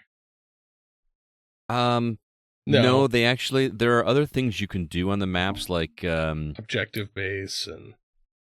Well, there's like you can destroy the enemies, like recon stuff, or if they've got like one of those attaché suitcases or whatever to replenish their ammo. If you destroy those, you get points. So there's things like that you can do. Do your friends actually care about that, or they just care about your KDR though? All anybody talks about is KDR. Yeah, so that's kind of lame. I did also jump into the campaign a little bit. I played the first 2 missions, and I mean, it's going to sound like a broken record, but it feels very Call of Duty. The thing that stands out to this for me is it feels so 90s. Hell yeah. There's one of the characters, you have like this home base, and he's just walking around in like a sweater vest or like something that just looks so 1990s, like nobody would wear that by today's standards. But I don't know if this is a good thing or a bad thing, but the story is, how do I describe it? Like you're kind of gone rogue. Like you set up base against orders to carry out these missions that you feel are important, and so there's like base building elements. Uh-huh. So when you're going through the campaign, you find money, or you earn money by doing these missions. Whatever you're doing shady under the table. And you can bring that money back to your base to add things like a barracks or add a weapon firing range or something like that. You can just add these things to this home in the middle of wherever you are to basically upgrade your stats as you go through. So you can kind of have some, I'm not going to call it a skill tree, but you can kind of make yourself more badass as you go through if you find money along the way. Take it as a positive or a negative, but I felt like a fresh thing to Call of Duty for me. Does your character have are you playing like one specific person? Yes, at least for the first 2 missions that I am in. Was it Mason from what was the first Black Ops, right? It was Mason? I could not tell you for certain. Okay. It doesn't. It felt like you were like it didn't feel like you were a well-known character, but again, I don't follow the Black Ops games well enough. They're just very much like Jerry Bruckheimer films that I can play with a controller. You know what I mean? I just remember the first Black Ops you played as some guy who's he was acted by Sam Worthington. That's all I really remember. Yeah, that's what I remember too. Yeah. The second mission that I did He's so handsome. starts out very stealthy, and if you get caught or if you get made, it's really hard to get unmade. That makes sense. And I don't know if I'm just imagining it, but it just feels like the enemies just keep spawning and spawning. I had flashbacks to GoldenEye, playing on 007 difficulty when I was a kid, where like they just infinitely respawn. So take that for what it's worth, but the explosive stuff is fun. I haven't had the holy cow moments from the last Black Ops or the last Call of Duty, like hanging from the helicopter or the night vision mode and things like that. I haven't had those awesome moments yet, but this one's a bit meatier from what I read online. This is like a 12-hour campaign, which seems long for a Call of Duty. Dude, I'm in. It seems impossible. I know, right? So I'm intrigued to see where it goes, but it's just like getting back on a bike. The Snap 2 thing still worked really well. The guns feel good. The voice acting is awesome. I will say the character models don't look as modern as I would have expected them to be. They still feel, like I'm looking at mannequins now and then, but there were some pretty crazy holy cow moments in terms of story right in those first 2 missions. So looking forward to going through and playing some more of that campaign. So that is Call of Duty Black Ops 6. It is $69.99 unless you have Game Pass, and you can just play it for no additional cost. So nice. Mm-hmm. So other than checking out Call of Duty Black Ops 6, there's another thing that you guys have been playing that has piqued my interest. Remedy's back with Alan Wake 2, The Lake House. Zack and Alyssa, you've been playing that. Yeah. Yes. Sell me. Oh wait, it's All Alan right. Wake 2. You don't have to sell me. Right. It's pre-sold. Sorry, I was just, Alyssa Yeah. was gone for a while. I was trying to let her have the first at-bat here. I was just waiting for CB, but yeah, played it and enjoyed it for what it was. It's not a very long DLC. It's only about an hour and a half, 2 hours. Yeah, that was probably the most surprising thing to me, because it was just under 3 hours for me to get every trophy. I didn't Wow. I didn't try to get every trophy, so Yeah, and I'm sure you can attest to this, Alyssa, but a not insignificant portion of that runtime is reading memos as well, that is very true. You're doing a lot of reading in this. because it's got that control problem of there being a note to read. You'll walk into an office, there'll be like 5 different notes you can read, and now because it is Remedy, it is all interesting, but it is a lot. It's undeniably a lot. And some of those memos actually have clues to puzzles you need to solve. Right. Not very involved puzzles, though. The words are always No. bolded, unfortunately. Yeah, you know Oh. it. You know as soon as you see it, you're like, okay, I'm gonna need this. Yeah, but I guess the premise of Lake House is, because Lake House was mentioned in Alan Wake 2 a couple different times, but most prominently from Kieran Estevez, who is an FBC agent you encounter in the main game on a few occasions. She's played by Janina Gavankar? Yeah, I don't know how you pronounce her last name, but yes.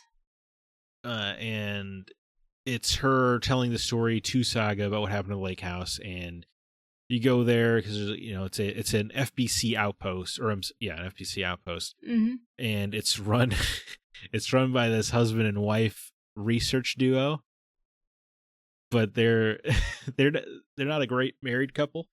Okay. So Yeah, no. so many of the memos or videos you find is just like them going at each other, which is a great deal of fun. And the general crux of it is they're trying to utilize the power of Cauldron Lake, because of the way it channels Alan Wake stories into reality. They're trying to figure out how art interacts with it, and they do this primarily through this painter, and that's when things go belly up at the lake house. Yep. That's sort of what you're investigating, and it has like one new enemy type in the DLC, and it's this kind of like paint monster guy. Yeah.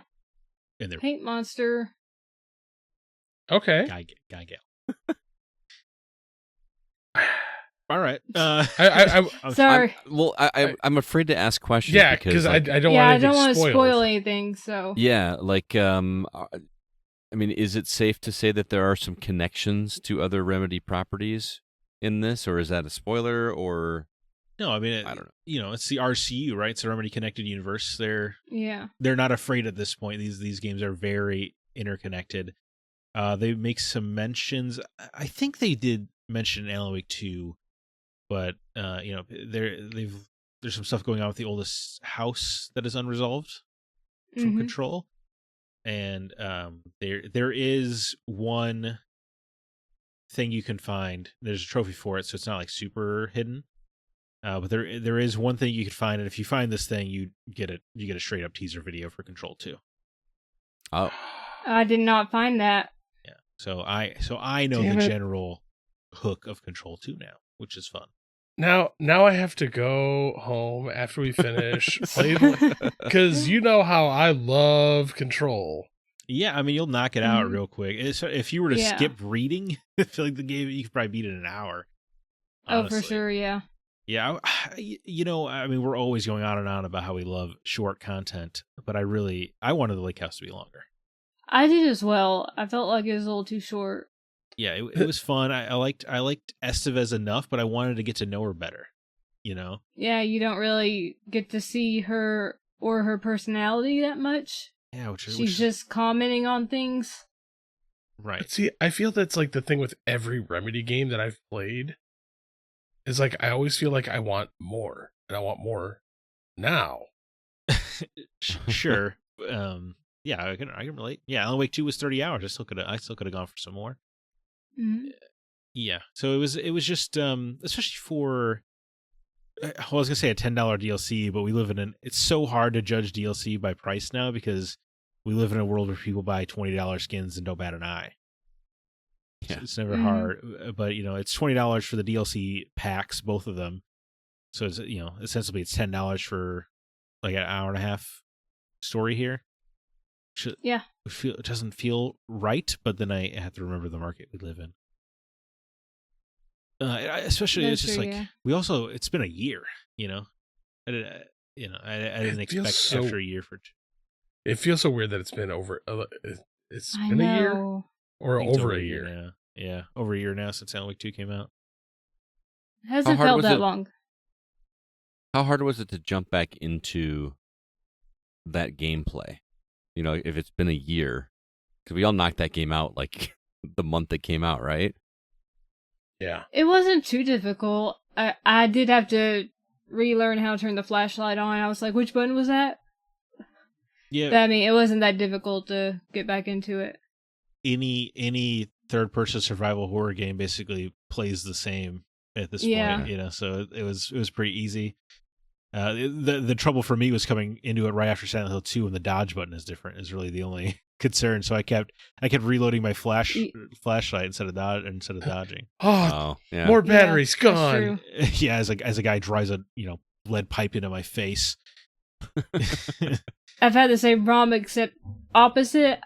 I was pushing the button for the Control DLC in Silent Hill. I'm like, why do I keep getting hit? I'm like, I'm pushing the wrong dodge button. Feels like it'd be less stressful in Silent Hill 2 because you have so much healing.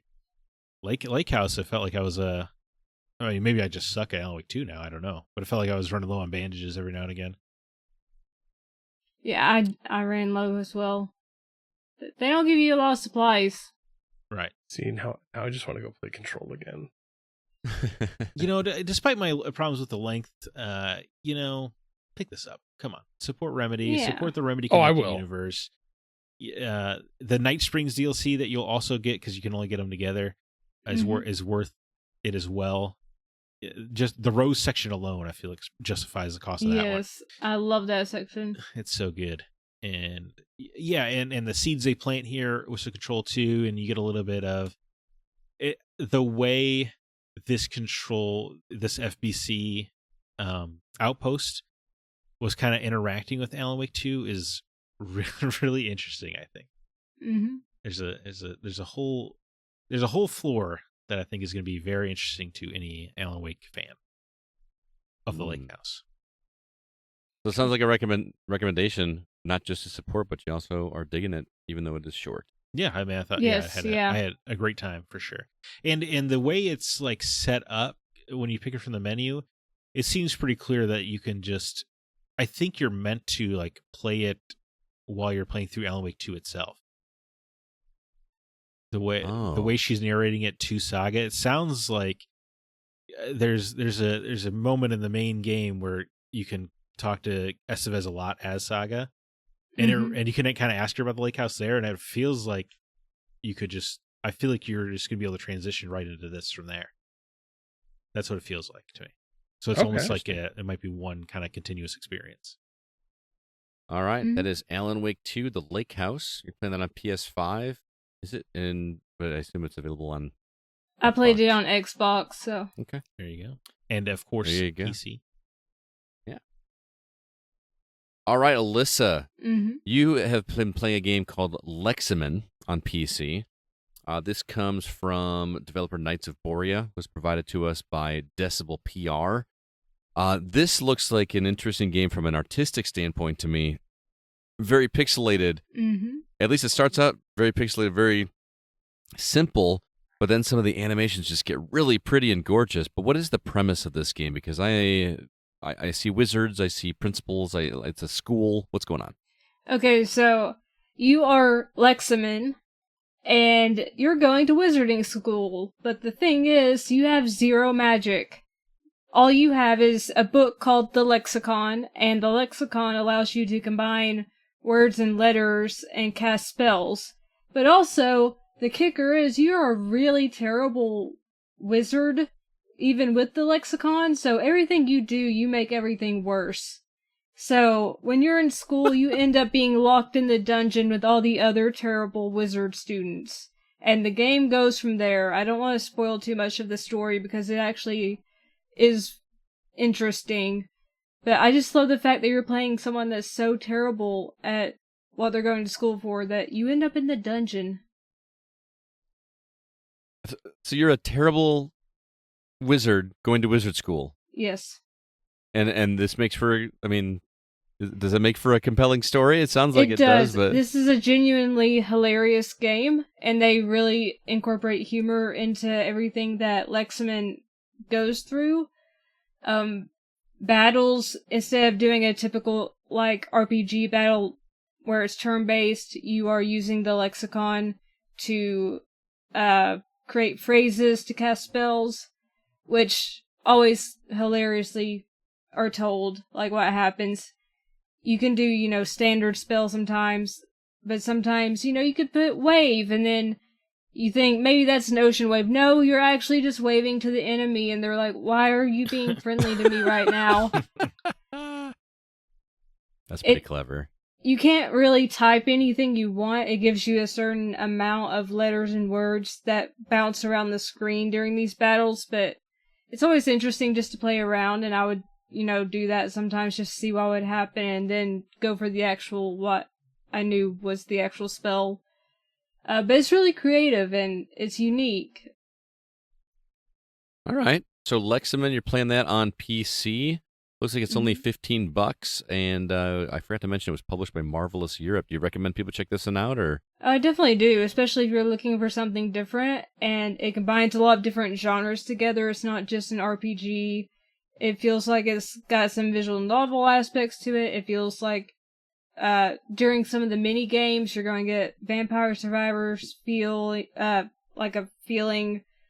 There's one that gives you some bullet hell shooter elements. Like, you're going to be playing a bunch of different stuff in this game, and it's a little over 6 hours. Oh, nice. I recommend people checking out the trailer at the very least, even if this type of game doesn't trip your trigger, because I think it looks really cool. Like, it's a very dark tone pixelated game, but then when you cast some of the spells, there's like all kinds of crazy pixelated animations that just like brighten it up and just make the spells look that much cooler, which is which is a draw for me. It makes me want to play it. Yeah, they do look really cool, and I did play this on my Steam Deck, and the colors really did pop during those moments. Very cool. Thanks for checking that one out. We got one more review to talk about. I talked to an old friend about a game that he's been checking out for us. Let's hear from Thomas. Thomas Bex, it has been a minute since we got to talk to you on the show, man. How you been? Mr. Scott Clark, it has been quite a few minutes. It's been over a year, hasn't it? Oh, I think it's been over 2 years. So people that don't know Thomas, say that will recognize his voice from years ago. He hasn't been on in quite a while, but Thomas is one of my good friends. Even though we haven't talked like over the phone or over the internet in a year, I feel like you and I talk on a daily basis through, text message, instant messenger. So like we're on a daily communication basis here, right? Yeah, we're like two schoolgirls sometimes.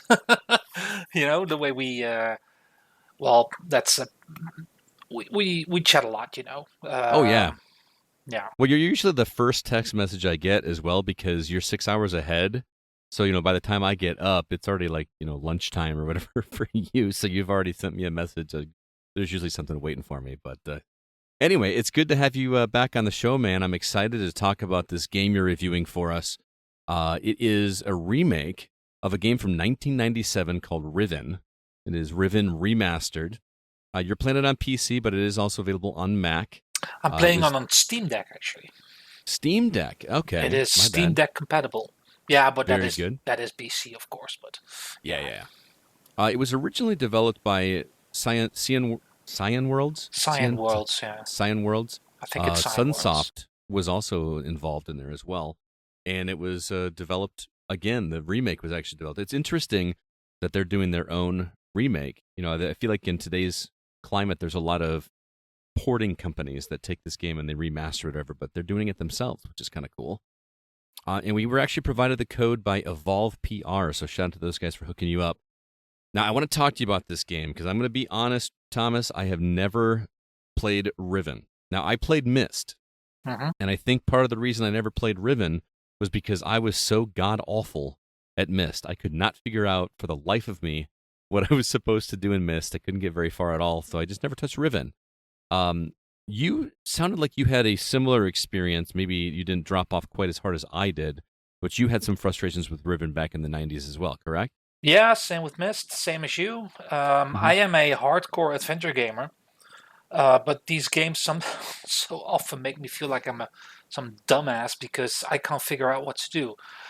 Yeah. Basically, when I play adventure games, the point-and-click adventure games, the Sierra games, the LucasArts games of old, and all the great games that are coming out now, you have all different kinds of gameplay in there. You have puzzles, but you also have dialogue, you have choices to make, etc., etc., and all that together makes usually for a compelling story.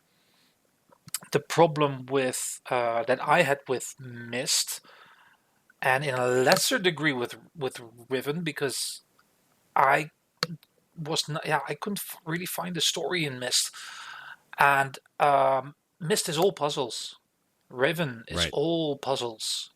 Everything you do is a puzzle, and while I'm not saying I'm bad at puzzles, this amount of puzzles it can be quite frustrating.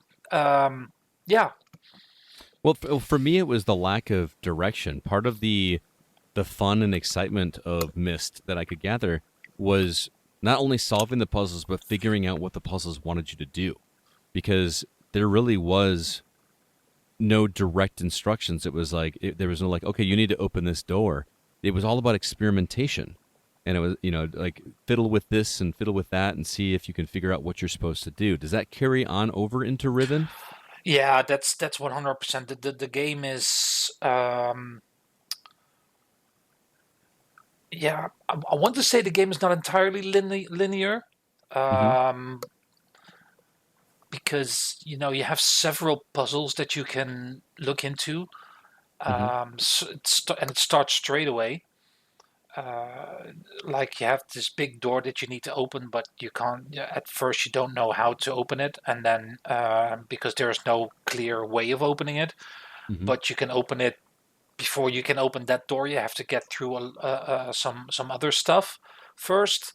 So in the beginning, the first island is quite linear, but once you get to the second island, you start exploring, and the exploring is actually the good part of Riven, because the game looks beautiful. The game looks beautiful. It still has a bit of the feel like it's from like you're playing an older game, but it's updated in a way that is just makes it smooth, makes it really still beautiful without losing the charm of the original. So in that way, I would actually say it is quite an accomplished remake, and not just that, because we're almost 30 years on, because the original one was from 1997 and we're in 2024, so we're only 3 years away from the game being 30 years old, and the technology has improved, of course, and certain things they changed. Like, for instance, the original had a lot of FMV in there, full motion video. So basically, pre-recorded scenes with actors, and they did not have that in this. They recreated that. That is the only thing I would say that is a downgrade from the original, because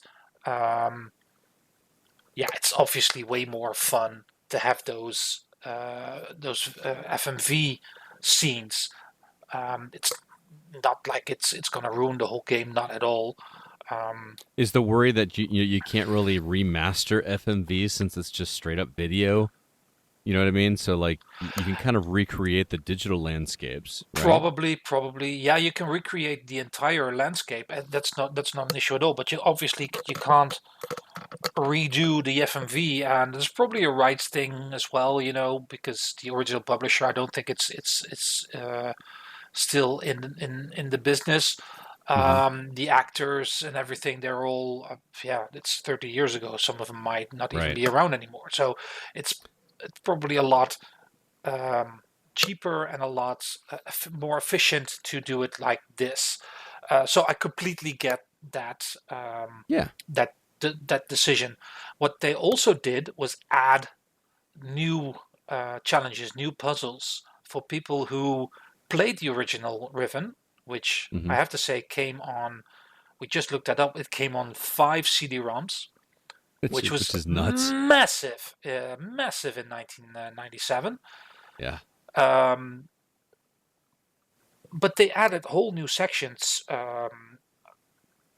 that are for the if you finish the original Riven, you still have a lot of puzzles left that you can sink your teeth in, because they were not in the original game.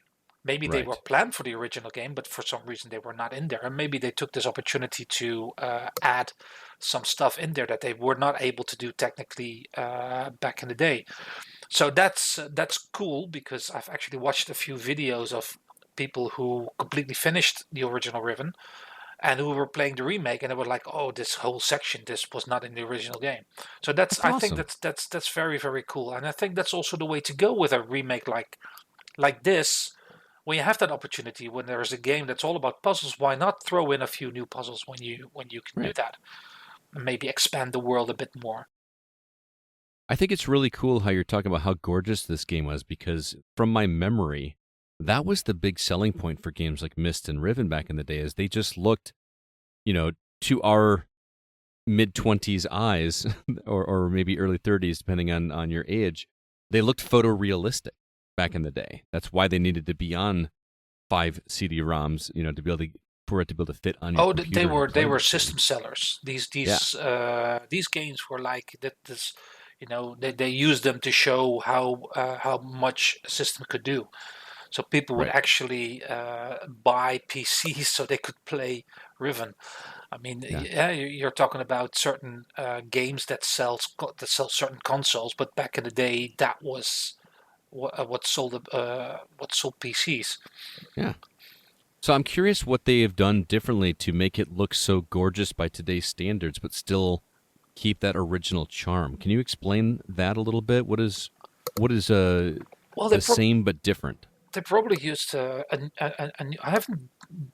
haven't dove into that really, but they probably used a different engine.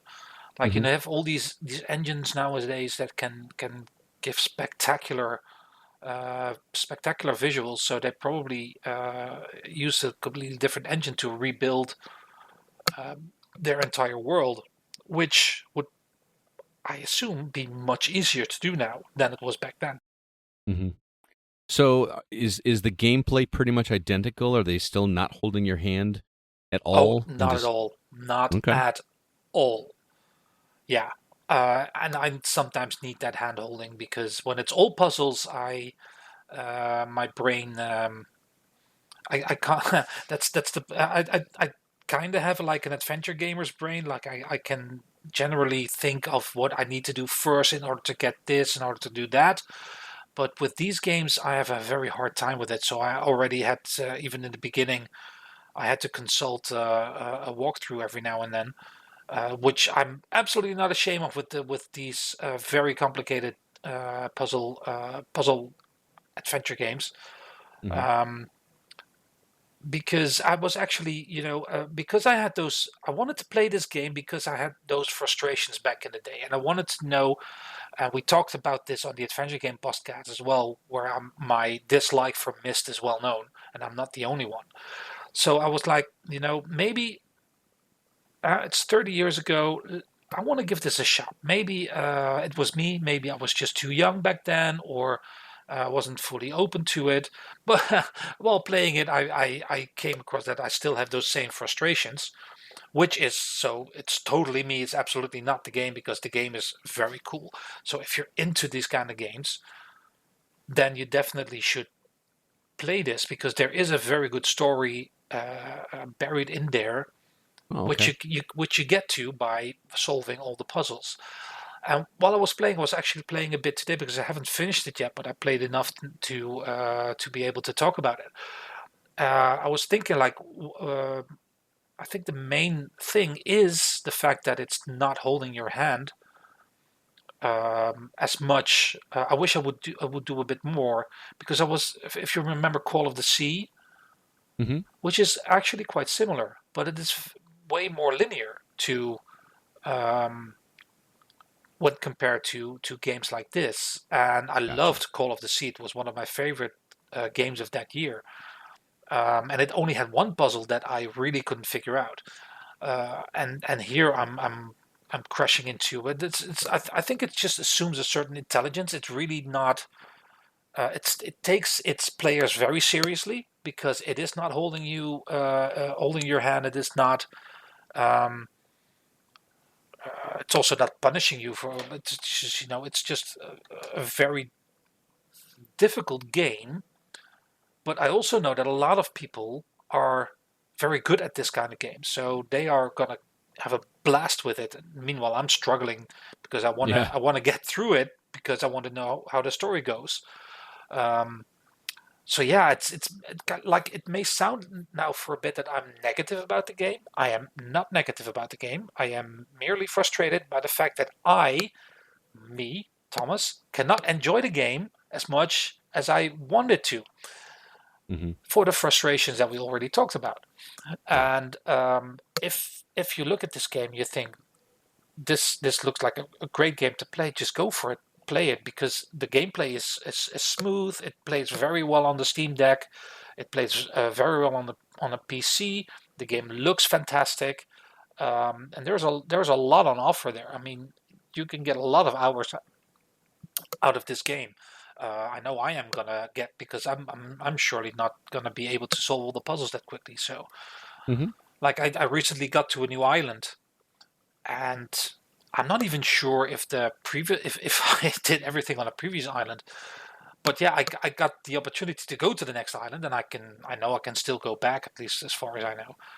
And I've done and then you get to this, because that's the part I really like. You get to this new place and you get to explore.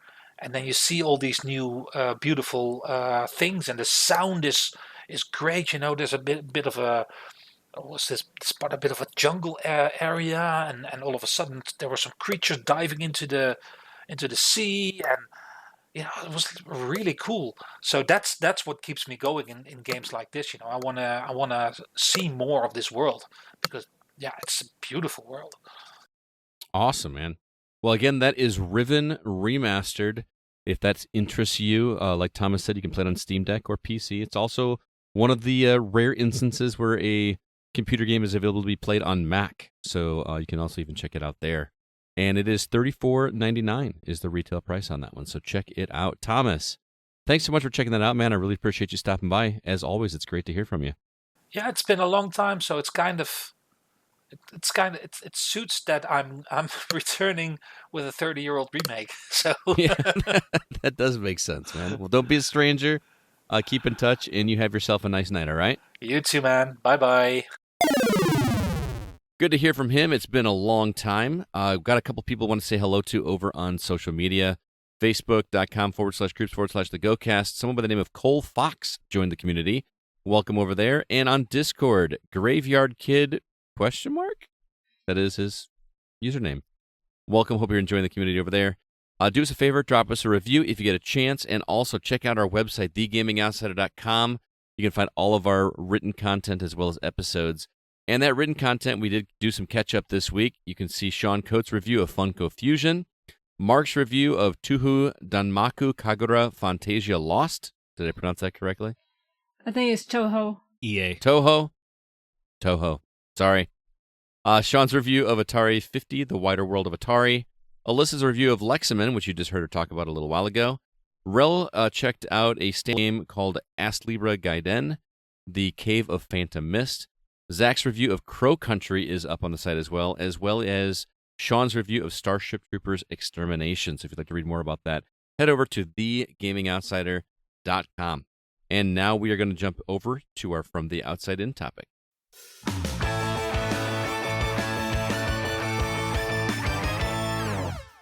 This week, we want to have a little bit of fun. This was CB's idea. It's been a couple weeks since he's been here, and he came up with the idea.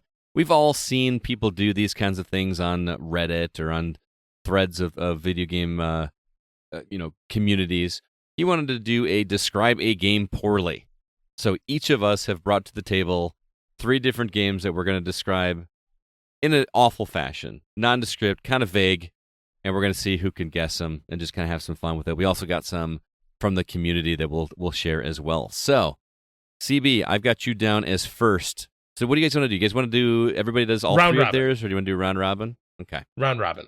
So, What if I accidentally wrote 5? we Can we can... just pick It's okay. I accidentally wrote No. 4. Well, You guys- one of them's. I'm going to give you 2 up front because the first one just is a total layup. It's just it was too fun to write, not to use. Okay, go ahead. Oh, okay. An old man, a hermaphrodite woman, a gay skeleton, and a piece of literature set off to save a little girl, but accidentally end the world instead. I mean... do I need to say it? Right. It's near. Yeah, it's near. Yeah. Yeah. It's so funny to put together. Yeah, I hear you. I mean, how often in life do you get to say a gay skeleton? That's true. Yeah. You know, I want more occasions to be able to say a gay skeleton. Already, I know mine are not going to be nearly as clever as yours, and I'm kind of mad at myself. But Do you want my layup? all right, go ahead. In this game, a player discovers that words really can hurt your enemies. Words can really hurt your enemies.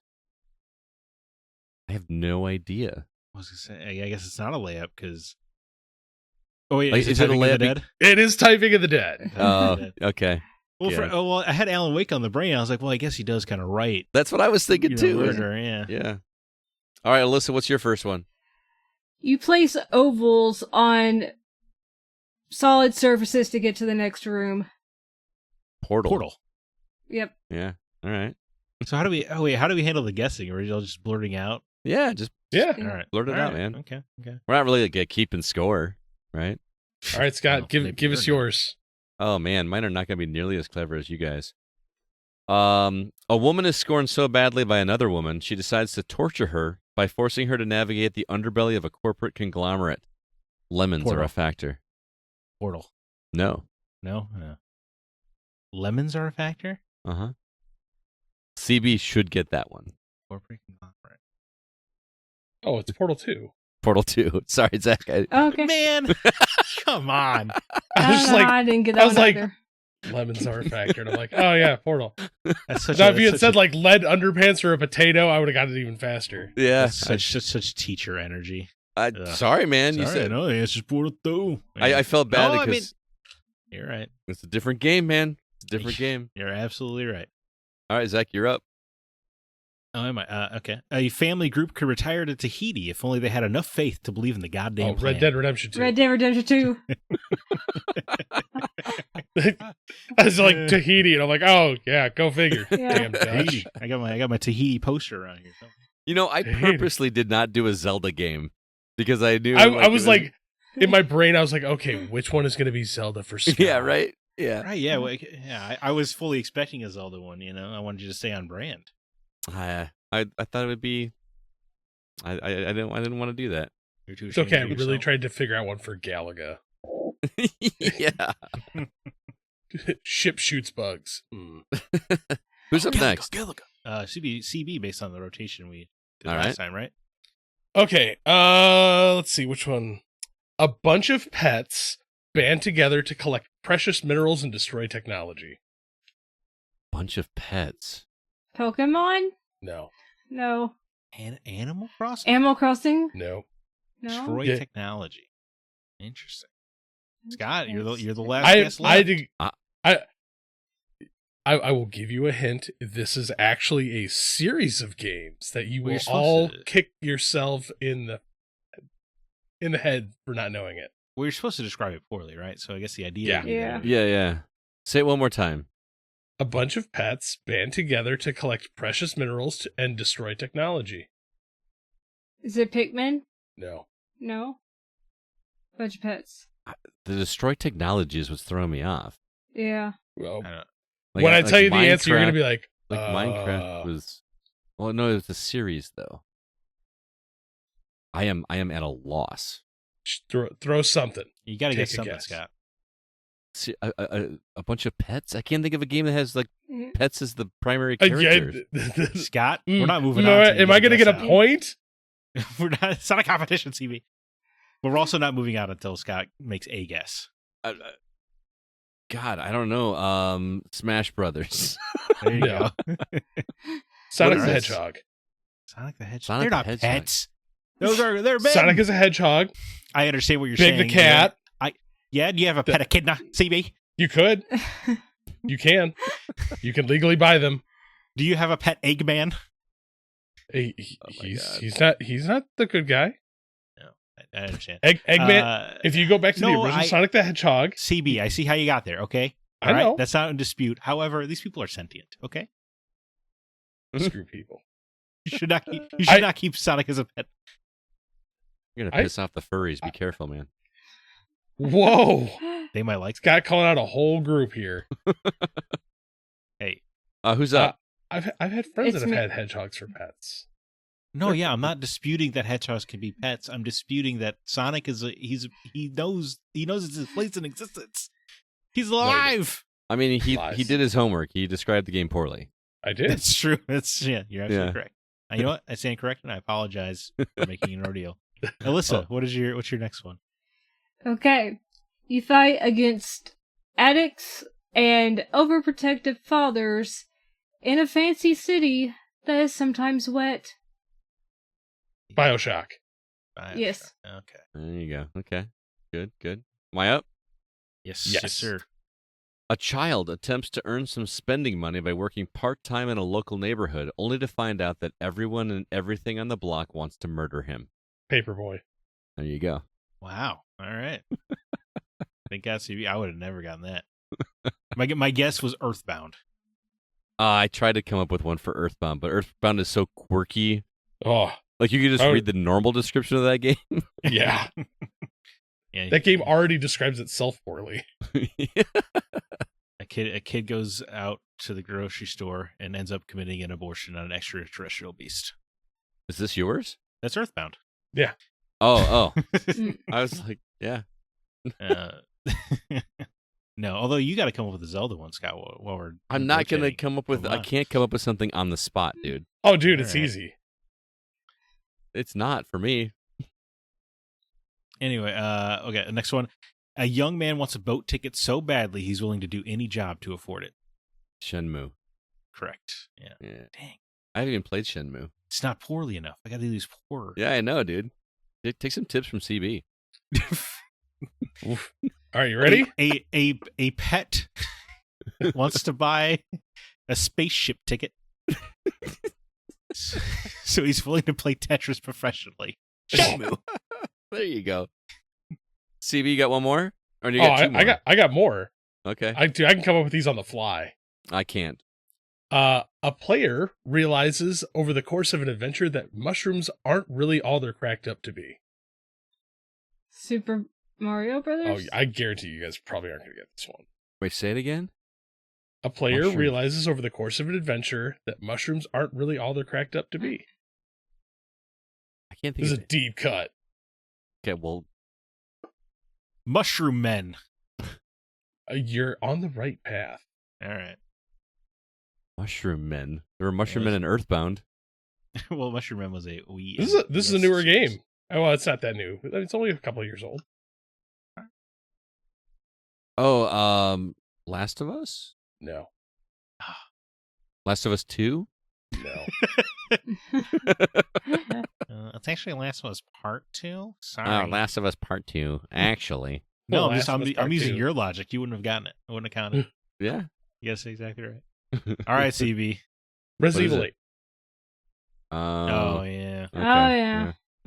we were the mushroom all along. Alyssa, you got one more, right? Yes. A pair of triangles explores caves that are inexplicably full of booby traps and monsters and creatures that shouldn't be there. A pair of triangles? For some reason, my brain went straight to Oxenfree. That's where mine went too. No. That's so weird. My brain went to Oxenfree as I well. was like, It- Oxenfree? Older title. Could you say it again for me? Is that all right? A pair of triangles explores caves full of booby traps that are inexplicably there, and creatures and monsters that shouldn't be there, but they are. I mean, the pair of triangles makes me think it's like a heavily pixelated game that's like so early that you don't even have like characters. You know what I mean? Like something like from the Atari days or something like that. Well, I mean, it makes me want to say Thomas Was Alone, but that was a square. They were all and quadrilaterals. rectangles. Yes, I heard that. You're gonna get it when I say it. Well, I would hope so. To Well, you can't. the original Tomb Raider. Well, you had to lick us. You had to make us make a guess. Oh, Are the triangles are her breasts? yes. Oh, gotcha. Yeah. I saw somebody do a cosplay of her, and they just put like Kleenex boxes under her shirt. I thought it was really funny. That's pretty good.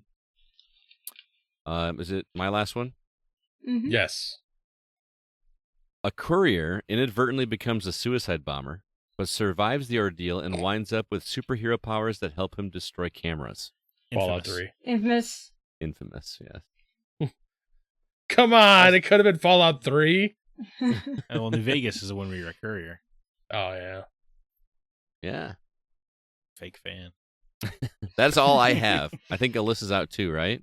Yeah, that's all I Do had. you guys still have some extra ones? I have two more. Okay. Here's two. I've got one, and I could probably come up with another one on the fly. All right, Zach, why don't you give your 2, and then we'll go to his 2. Wait, you want me to do my 2 back to back? No, Sure, why you not? do your one. You do your one. Okay. I'll do this one, All and right. if I come up with another one, I'll. He's superseding you. A middle-aged man has to decide between finding a new therapist or robbing banks with his friends. He chooses robbing banks. Grand Theft Auto 5? Yes. Yeah. Yay! She got it. Nailed it. Nice. All right, CB, what's yours? A player comes to the horrible realization that they're a terrible parent after breaking a ton of their kids' toys and missing several birthdays, for starters. Breaking their toys? It Takes Two? That's where mine went to as well, but I don't. Oh, there is some Heavy toy break. Rain. What would you say, Alyssa? Heavy Rain. No. Oh, pretty good guess. Jason! Terrible parent breaks their toys. No, a player comes to the horrible realization that they are a terrible parent Oh. after breaking a ton of their kids' toys Heavy and Rain missing 2? several birthdays, for starters. No.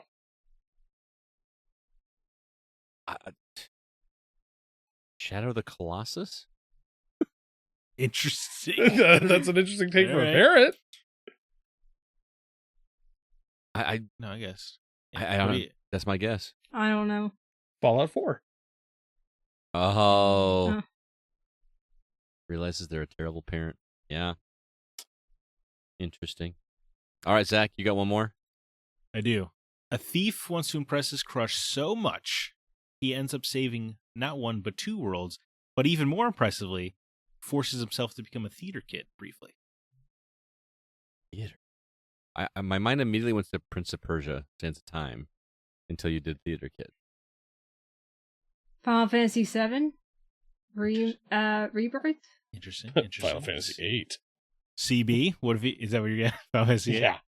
The answer, Final Fantasy 9. No!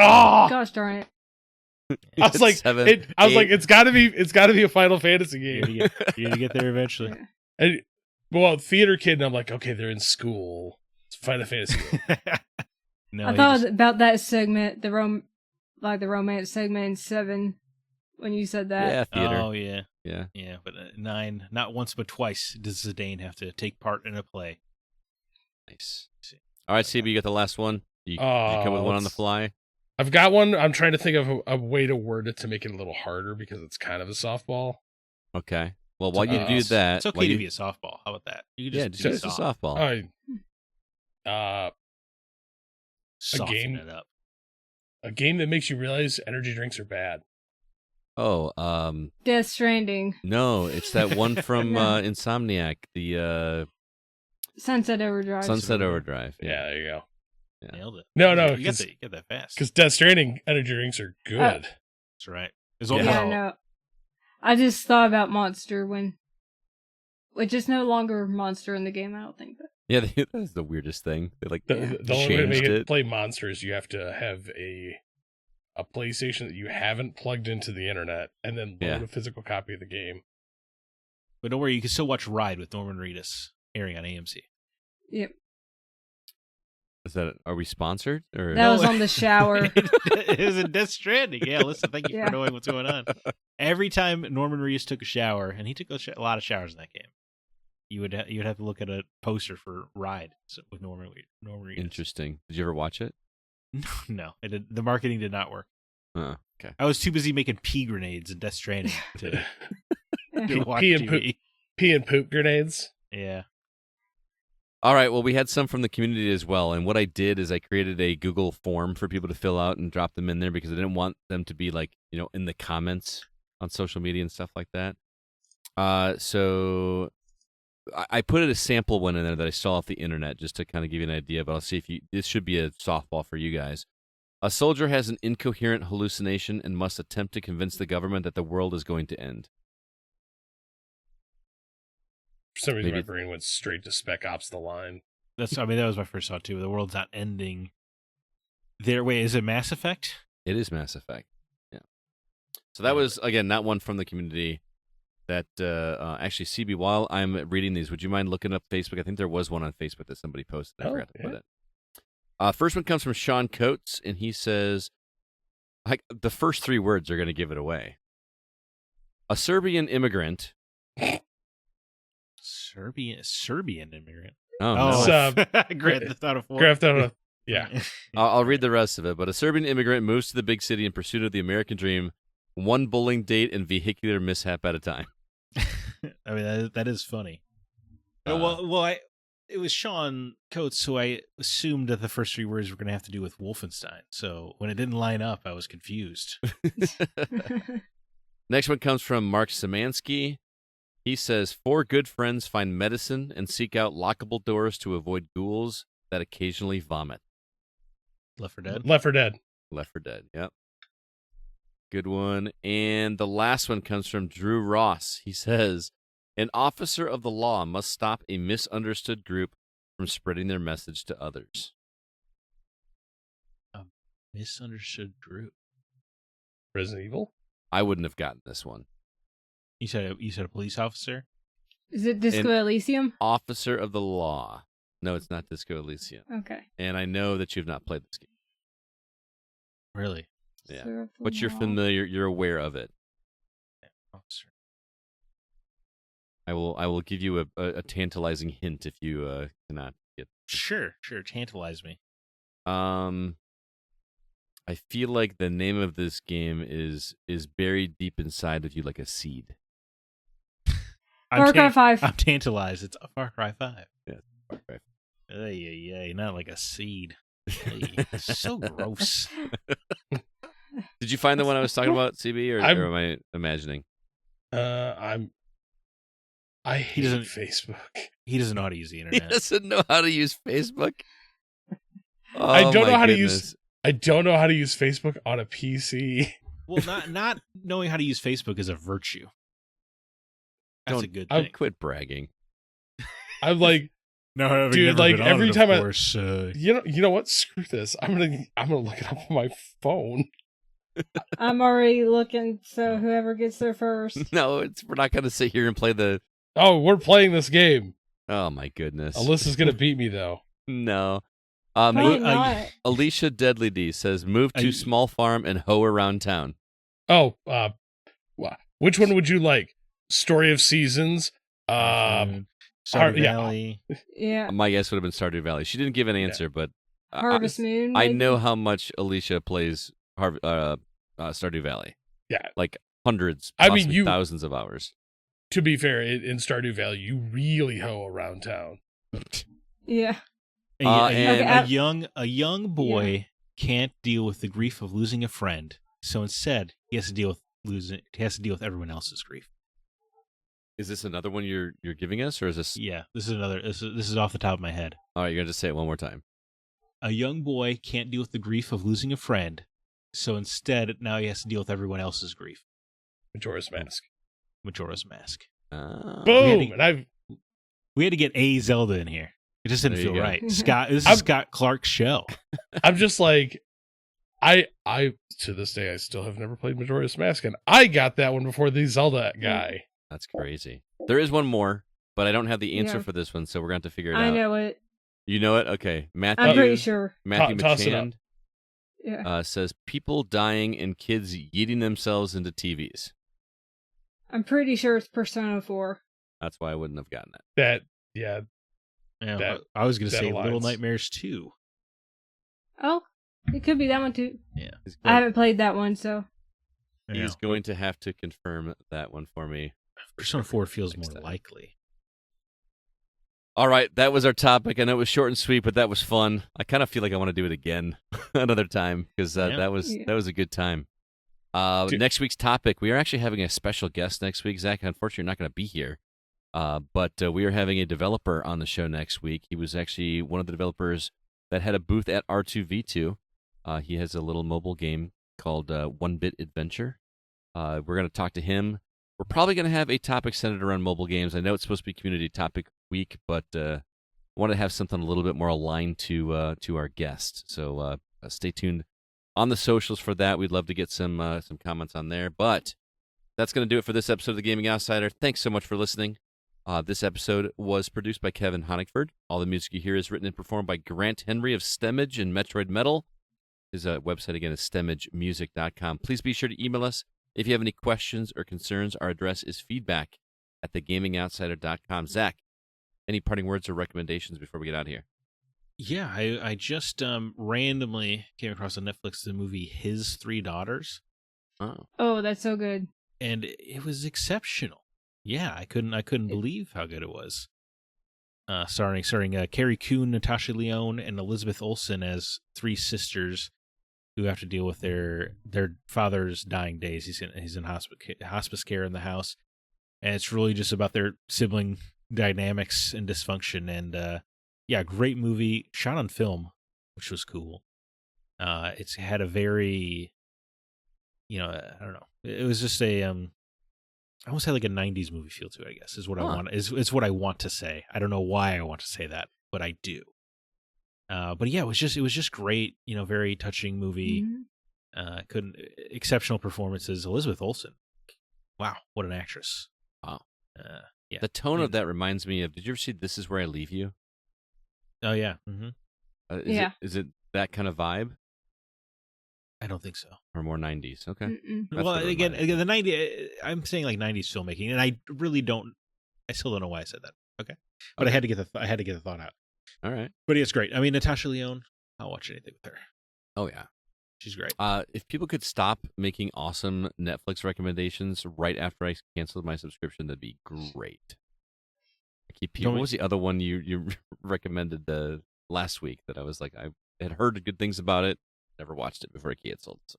I don't remember. Watch a lot of movies. Do you want me to? I can give you my Netflix password if you need it, Scott. Oh. Well, we'll talk later, That's what- maybe. You can borrow mine too. Turns out you let's have see. friends. Alyssa, what about you? Well, of course, gotta bring in Alyssa's Korean Corner Right, because it's well- been 3 months. We've been missing it. So I've been watching The Red Sleeve, which is a K-drama, and I have not finished it yet, but I'm only 3 episodes away from finishing it, and it's been amazing. Something major happens in every episode.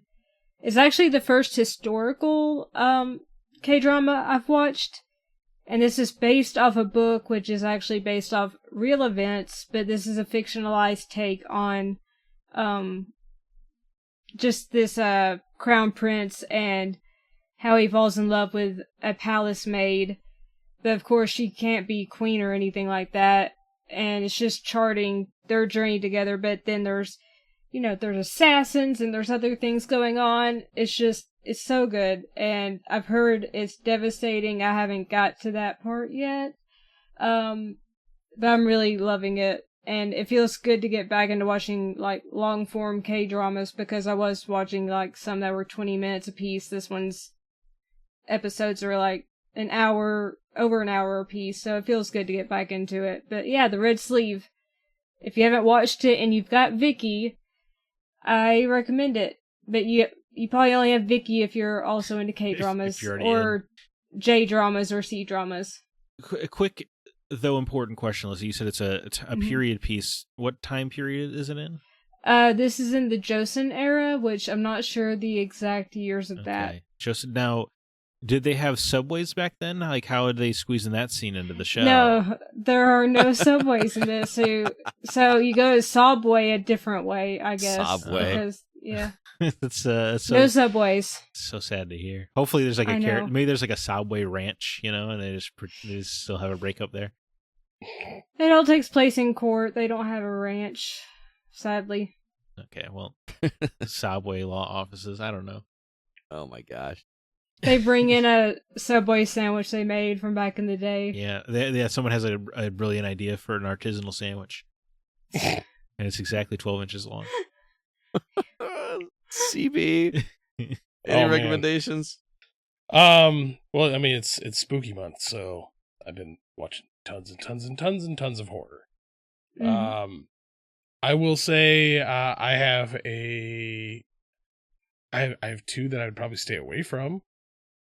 Okay. You're gonna give non-recommendations? Oh, well, okay. Have any of you ever seen The Platform? Yes, I did. Okay, I watched the sequel. Mhm. It's a turd. Yeah, I it heard it makes- wasn't good. It makes no sense based upon the first movie. I'm like, this didn't need to get made. And then I just, before we finished recording, watched the sequel to The Joker. Oh yeah. Folie à deux. Yeah. Oh God, like that felt like a 2-hour waste of my life. Wow. I loved the first one, the second one, like going in knowing what the movie's supposed to be. I'm like, it wasn't entertaining. I was bored, like That's a bummer. legitimately bored, and I loved the first one.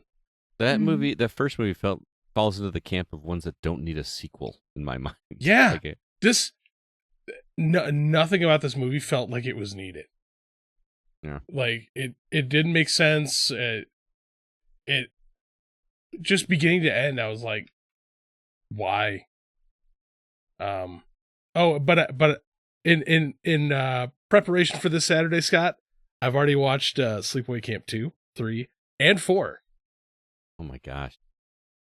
Yes, we are getting together for a Go celebration this Saturday to watch the first Sleepaway Camp film, which several of my friends have not seen. No, this is the one with the twist at the end. Yes. How does 2, 3, and 4? Do Oh, also have an end, they end get twist? weird. Yeah, They get alright. real weird. Speaking of which, Scott, since we're talking about it, in March, do you want to go to Milwaukee and meet the chick with me? Yes, I do. Yeah, she's doing a signing in Milwaukee in March. Oh yes, I want to go to that. I believe So it's I'll- pronounced Milwaukee. The good land. Anyway, my recommendation. I already mentioned that I read Doom Guy from John Romero. Highly recommend that. Fascinating listen, especially after reading, what was the other one? Masters of Doom. Masters of Doom. Mhm. Which was good, but he actually addresses certain things that he felt were misleading in that book, so it makes for an interesting read. But outside of that, I am also reading Play Nice, the Jason Schreier, the Rise, Fall, and Future of Blizzard. And man, 2 hours in, and I am learning so much about Blizzard I never knew. Just crazy things. There's a chapter I'm in right now that talks about the culture of Blizzard in the early years before things started getting super gnarly. Just like they were allowed to drink in the office, Hell yeah. it was just like they were, because there was no rules. They were kind of given free reign to do whatever they wanted, and one dude crashed the server because he was trying to see how much porn he could send across email or something like that. It was just crazy stuff that happened in here, and I don't know. I'm looking forward to seeing where it goes. Say what you will about Jason Schreier, he's an excellent writer. Yeah, excellent no, writer. Never call his writing into question. Yeah, his writing's great. Just only his character. I really want to read it. I don't want to buy the hardcover because they don't offer it in paperback right now. Mm. I'm just kind of waiting for the paperback. I really need to narrator on the audiobook is excellent. Ray Chase. I don't know who that is, but his cadence is. He was great. Noctis in Final Fantasy 15. Oh, that's why he sounds familiar. Yeah. Very good. So yeah, I've obviously not finished it, but I'm probably about like a quarter of the way through it, and really, really enjoying it. This is becoming an addiction for me. This is kind of the way that I try to educate myself about the industry, as well as Zack is. I'll never reach that level of encyclopedic knowledge, but I'm starting to want to read more nonfiction stuff about the video game industry and learn, and this is really good. So I really want to read Cliff Bleszinski's memoir. I did read that one. That was good. Control Freak. Yeah. Mm-hmm. Yeah. It felt very what's the word I'm looking for? He very exposed. Like he was very open. Yeah. About a lot of stuff. So highly recommend that one as well. Well, that's gonna do it, guys. Thanks so much for listening. To the three of you, thanks for being here. As always, it's good to get the band back together again. Been too long. I can't wait to break it up as I go to Japan for the next 3 episodes. Yeah. Should be great. I'll let you guys know. This is important. I found what I assume is the only Western-themed cafe in Japan, so I'll be checking. Okay. I'll be letting you know. Yeah, we need updates. Yeah, how that goes. What is the time difference? Like, you're going to be behind us, right? I think it's 17 hours ahead. No, he's ahead. It's ahead. Oh, okay. I don't know where the line is. But, I don't know either. Yeah, so I'll be in the future. I'll let you know how the world ends. But yeah, please send pictures. I don't know how your international phone thing is, or if you're able to do that. At least take pictures and send them when you get back. Connect to Wi-Fi. Seems much more likely that I'll just wait and I'll just batch them. But I'll let you guys know. Yeah. Put them in a folder or something like that. But if you find some actual Japanese Godzilla stuff for me, that would be awesome. Yeah, Sure. you can just ship that back. Do you have any plans to go check out video game stores? Well, yeah, of course. I mean, the Akihabara is right there. There's a Nakano Broadway. I've been recommended to go for some good video game stuff. There's plenty of stuff going on. I'm going to a temple one night. I got a Ryukin queued up. Pretty Ryukin. excited. So I got Japanese hotel with they have a hot spring kind of thing in there. Yeah, that should be nice. Cool. Going to Yokohama, man. I'm going all over the joint. It's awesome, man. Can't wait to hear about it. I'm gonna come back having lived Persona. Yeah, right. Yeah, that'll be me. Totally. It's not the part in 3. Don't do that. Well, that's how you get the demons out. Yeah, I know. Still. All right, everybody. Until next week, I'm Scott Clark with Zach Parkerson, Chris Behrensmeyer, and Alyssa White, and we are the Gaming Outsider. And remember, there's no such thing as a bad game, just games that aren't for you.